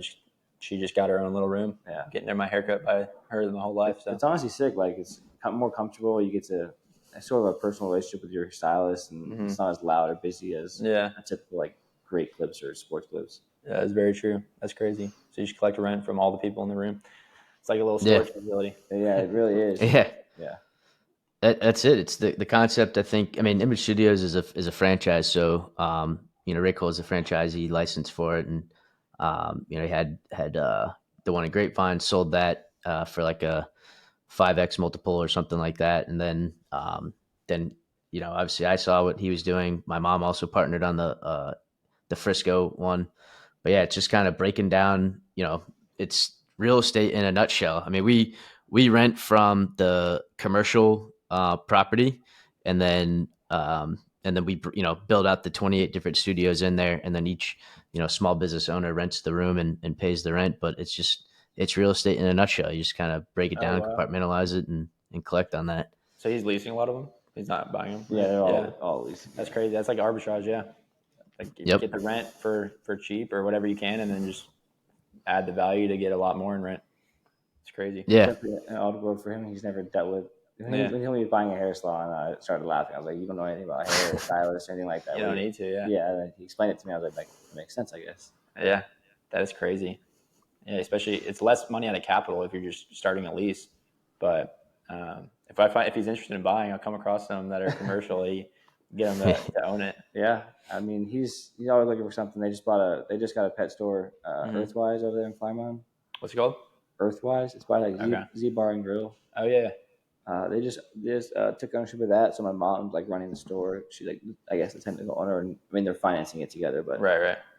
She runs the store over there, and so they're always looking for something just to keep them busy and keep income coming in as they left the W-2 job. Yeah, that's sweet. It's a good way to do it. Sounds like good cash flow. It can be at times, right? So if you fill it up, there's a certain point, I think, with the Grapevine. It was like if you get like 17 or 18 suites filled, you're net, you're profiting. But if you hit 28, you're doing really well. Right. That's sweet. Yeah, fully occupied. You have nothing to worry about at that point. We did have the first month that we took it over. We bought it off of a different franchisor who wasn't managing it. I think it was like maybe, I don't know. Ryan, do you know how many were rented at the time? Like 17, 18? It was so not fully occupied. Grapevine that he had before he sold was 28, and he built that one. So he was in the whole building process from the ground up, basically. Jeez. And so then Frisco, like he said, he took it over from an operator, someone that had previously or franchised it and owned it, whatever. And then they sold it to him. So he owned the two of them, and maybe it was taken over. They might have had 17. I think they have less, right, Nick? Isn't it like 24 or 25 salons there? I think he said on the episode it was 25. So we were at 24, like something like that. Or 17 of the 25 when he took it over. So there's a little bit of hustle to get it up to its true value and get it fully rented. But the first month that we took it over, someone stole the copper wire to the or copper pipe or something to the HVAC unit on the commercial property's roof. That's like, it wasn't locked or anything there. And So it was kind of a legal battle back and forth where it's like we had to come back and pay for that to get fixed so we could go back and operate. And that's what it was, just copper wire to the power. So they stole that, and then we said to the landlord, like, "Hey, no, this is in your public space, and you didn't lock it. Like, this is not on us at all." And we ended up winning and recouping it, but thinking we're gonna be collecting quarterly payments. It was essentially frozen for a full year, so that kind of sucked. But that's just like one of the things you run into of like the headaches of real estate, right? Yep. Yeah, it's not all sunshine and rainbows for sure. I think I knew that going in, but it's like just wait it out, and everyone. It does also tax benefits on it are always great. It's like okay, everything I'm spending or on this is pretty much coming off the taxes at least. So yeah, huge benefits there. Nick, I got one more thing that we can kind of get into the final segment. That's kind of a good thing you just said. Like, it's not all sunshine and rainbows, and there's a lot of things that maybe you don't post on social media that people don't see. And I know there's so many people that I know or went to school with or interacted with. They're like, oh yeah, I want to do real estate, or I'm getting into real estate. It's like, well, one, like, what do you mean by that? Yeah. And two, like, do you know what you're getting into? So if there's somebody that's wanting to do real estate, or they do have a serious desire and they know what they're getting into, like a tip you could give them. Yeah, I would say I try and post more. I need to post more about that, just like the stuff that does go wrong. But yeah, I would say that is very broad. Everyone wants to get in real estate. It's like 99% of people do, and probably 1% of people actually invest in real estate. But I would say if you're trying to be an agent, that's a whole nother story. Like a lot of people get in that trying to think, okay, this is how I should start. That's not necessarily the investor side. I mean, it could help for some people. I know some people that do well on that, but I think it starts with consuming content, like read a book, watch, YouTubes, but you can get just stuck on that forever. And most people never take any action. I think actually going to a meetup, like it sounds stupid, but it's like go to a meetup of Pace Morby has free ones, like all throughout DFW or anywhere. You can go on meetup.com or Facebook probably is the best way to do it, but run into someone that's doing it. And I'd say like, figure out how to bring them some sort of value. Like most people just want to pick your brain, and which is fine. Like I like doing that, but if you're super busy, like a lot of people don't want to spend an hour on the phone. Like, figure out how to bring them leads or make them some sort of money. Like whether it's wholesaling, that's a great way to start because no one needs money to wholesale. Yeah. Like you don't have to know how to write the contracts, how to, fill everything out, talk to a seller, like watch a YouTube video or something that we do on how to talk to them, and then go bring someone a lead. If you get some sort of good lead investor that they can either buy, flip, wholesale, they'll split it with you and you can learn the whole process through it. So I'd say put yourself in it. Like you got to spend some time outside of your W-2 job, which a lot of people don't do. Is like it's not going to start. It takes time. Yeah. A lot of people won't dedicate enough weeks to it. But just knowing it's going to take time, get around someone that's doing it. If you can't pay to be in a network, just go to a meetup, shadow someone or bring them a lead. And then just put yourself in the fire. You'll start to figure out from there. Unless you have money. If you got money, and you want to invest, partner with someone that's finding deals like us. Like, bring them a lead bring them the money, and they'll split it with you. Send them your money, Nick. Yeah, I want to ask a question about that. Essentially, how you started, you door knocked, right? You were able to gain that experience, and that got you the reps to give you the confidence to close a deal, whatever it is. It was security systems, then solar panels, and then real estate. That's free for to an extent. You could pay $500 for a data list. But like, my qualm with like mentorships is I've joined a mentorship, and when I told them, I was like, hey, I work at W-2 and it's not sales. I don't have downtime. I got to be in the office. Like I literally cannot focus on anything other than work during the hours. My work schedule is like 7 to 6 p.m. sometimes. So if I'm coming home to make a phone call, the window where you have to talk to people is 6 to 8 p.m. on in your time zone. But I was like, hey, does this do I need small amounts of money up front? And they'll of course they wanted to sell and say, oh yeah, you can make it happen. And like I just want to like preface that, like, just be careful what you're signing up for and make sure you do some research on that, because it can in their mind, they're like, yeah, I did it. You can do it too. It's like, well, everyone's circumstances are different. Right. My battery is getting low here, but yeah, that is a good point. I would say don't just go spend money. I mean, that's something like Jackson did. He saw value and he just threw a bunch of money. Like at a young age, they were like, "Your parents know about this," but Yeah. I'd say just get around someone. You don't have to go spend money. If it is just usually takes a lot more work. There's people in mentorships that don't get any value of it because they don't spend a ton of time doing it or realize how much time it takes. And it is hard if you're doing a W-2 job, but if you can leverage, your income, your credit, all that with W-2, you can also go use that to buy real estate. So I'd say just getting around people is probably the most important thing, and having some sort of network and then taking action rather than just, that's so cliche in a way, but go find some sort of leads, whether it's cold calling, set up a texting campaign, go door knock. If you're just looking to get into real estate, right? If you have the money to invest, though, I would find someone like us or go to a meetup that's finding deals and then just partner with them. Yeah. Okay, I'm looking for something here. I want this much ROI. Yeah. Can you just do the work? Can you bring me a deal? Yeah. Yeah. Yeah. 50% of a deal is more than 100% of no deal. So, Exactly. And you said it too, is like take action and get around the people that are doing it. So that's the best approach. But what type of battery percent are you looking at? And do we have time for like a quick fire round for our final questions? Yeah, 19% should be good. I think we can get the yeah. one in, Nick. If they want to learn too, I'm a shameless plug. Start following benjensen.rei on Instagram. We'll have a community actually built out, like a Facebook group where we show all our live calls, teach people how to actually knock doors, do all that. So we're starting to build that out right now. But yeah. We were gonna have you plug that at the end, so you could have kept some face. Nah, man. People left the sales podcast already. Stay a little bit longer. Yeah, sales 101 right there. Get it out there. They can't say yes if you don't ask. But all right, so Ryan, we do a fun question. So Ryan always has the fun question.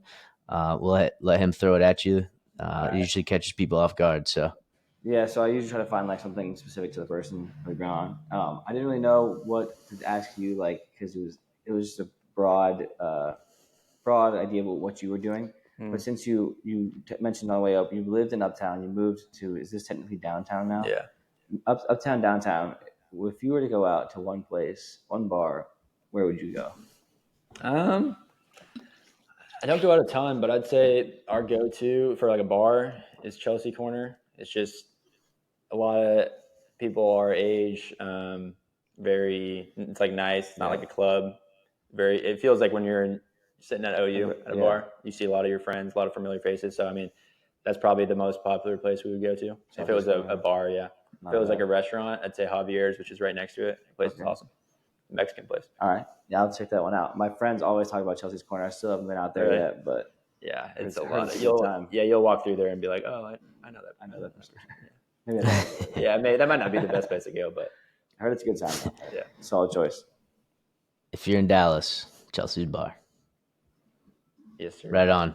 So the final segment, we ask same questions every guest, every episode. So definitely want to hear what your answers are for. So what is your favorite book, either fiction or nonfiction? Your favorite movie and your favorite song? I'd say favorite book I'd probably have to say Rich Dad Poor Dad, just because that changed like trajectory of anything I'm doing right now. I haven't only read it that one time, but I'd probably have to say that book. There's some other one. I'm always listening to books on Audible. Like right now, I said Who Not How, so I'd say that's a really good one I'm doing right now. Song, I would say I'm a big like Red Dirt country music. Turnpike is probably our most listened to on the Spotify Wrapped every year. Okay. All those guys. I've seen almost all of them live. Go Wetzel, Turnpike, Zach Bryan. Yeah. All those guys. Are you going Zach Bryan in July? No. Is it July? When is he? I don't know where he's at. I've seen him twice at Billy Bob's. Like before he was even big. I saw him like 3 years ago almost. Okay, yeah. I'd say best song though. Probably Turnpike. I think 7 and 7 was probably our biggest song played every year. It's probably changed since then, but that's got to be the go-to. There you go, 7 and 7. Yep. Right on. Movie. I actually wish I had this on the wall. I'd probably say Step Brothers. We have no wall art in here. We're in an awesome apartment with a couch, 2 podcast chairs. No joke, don't have a TV anymore. We probably work way too much. We have the lighting set up for the podcast, and then we have 1 picture frame. My roommate's bringing it over here right now from Step Brothers. Right here. Where they're pissing together. We don't even have it on a wall yet, though. We should probably just put it in the middle of our wall. So what's the it's dog definitely. We do have. He has a dog. He's at training right now. It's actually more of a bear. He's got a 150-pound cane corso. Oh wow. Yeah.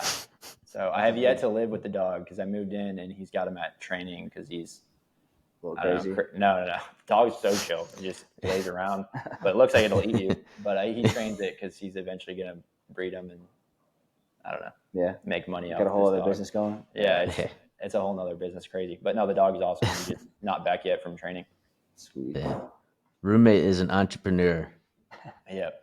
All business types. That's awesome. Nice, man. You plugged your social, so just remind them benjensen.rei. Is that it? Yeah, I switched it up. Just figured it'd help to have real estate in there, I guess. But just Ben Jensen, so JENSEN.REI. Any other platforms you're on or anything else you got going? Yeah, so we got a podcast, REI Closers podcast. It's on Spotify, Apple. That's why we set this up right here. And I think I got 13 or 14 episodes out. Jackson wants to shout out his Instagram. What is it? Oh, yeah. REI Closers, we started an Instagram for and a Facebook page that will start to put more actual actionable things to do on there. But you can find all that through my Instagram. I think I have it on the link tree. Oh yeah. So we'll follow you on benjensen.rei and we'll click that link tree. Appreciate it.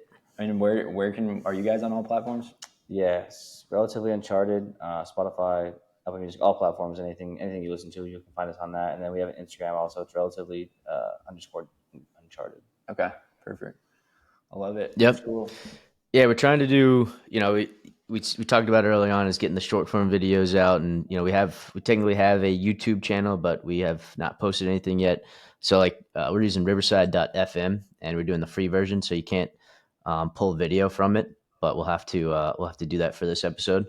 So we'll just sign up for the subscription. I think that's kind of the push to make us start doing it and start dripping out, some clips, short form, put the full YouTube videos. We talk about it all the time, so I think it's we're about to air episode 19 and 20 this week, so I think that's a good point to get our faces out there, get our guest faces out there. So, but yeah, that'd be sweet. I can definitely get you some clips for this one if we get the video. So just shoot it over, put it in a drive that we share, and I can get it out there eventually.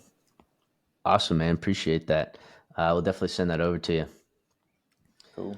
I appreciate having me. That was fun. For sure. Awesome time. Always a good time getting guests on and learn about what they're doing. And it's really cool to hear about. I mean, I've seen it on Instagram, but hearing it live in person is always good. So I appreciate it.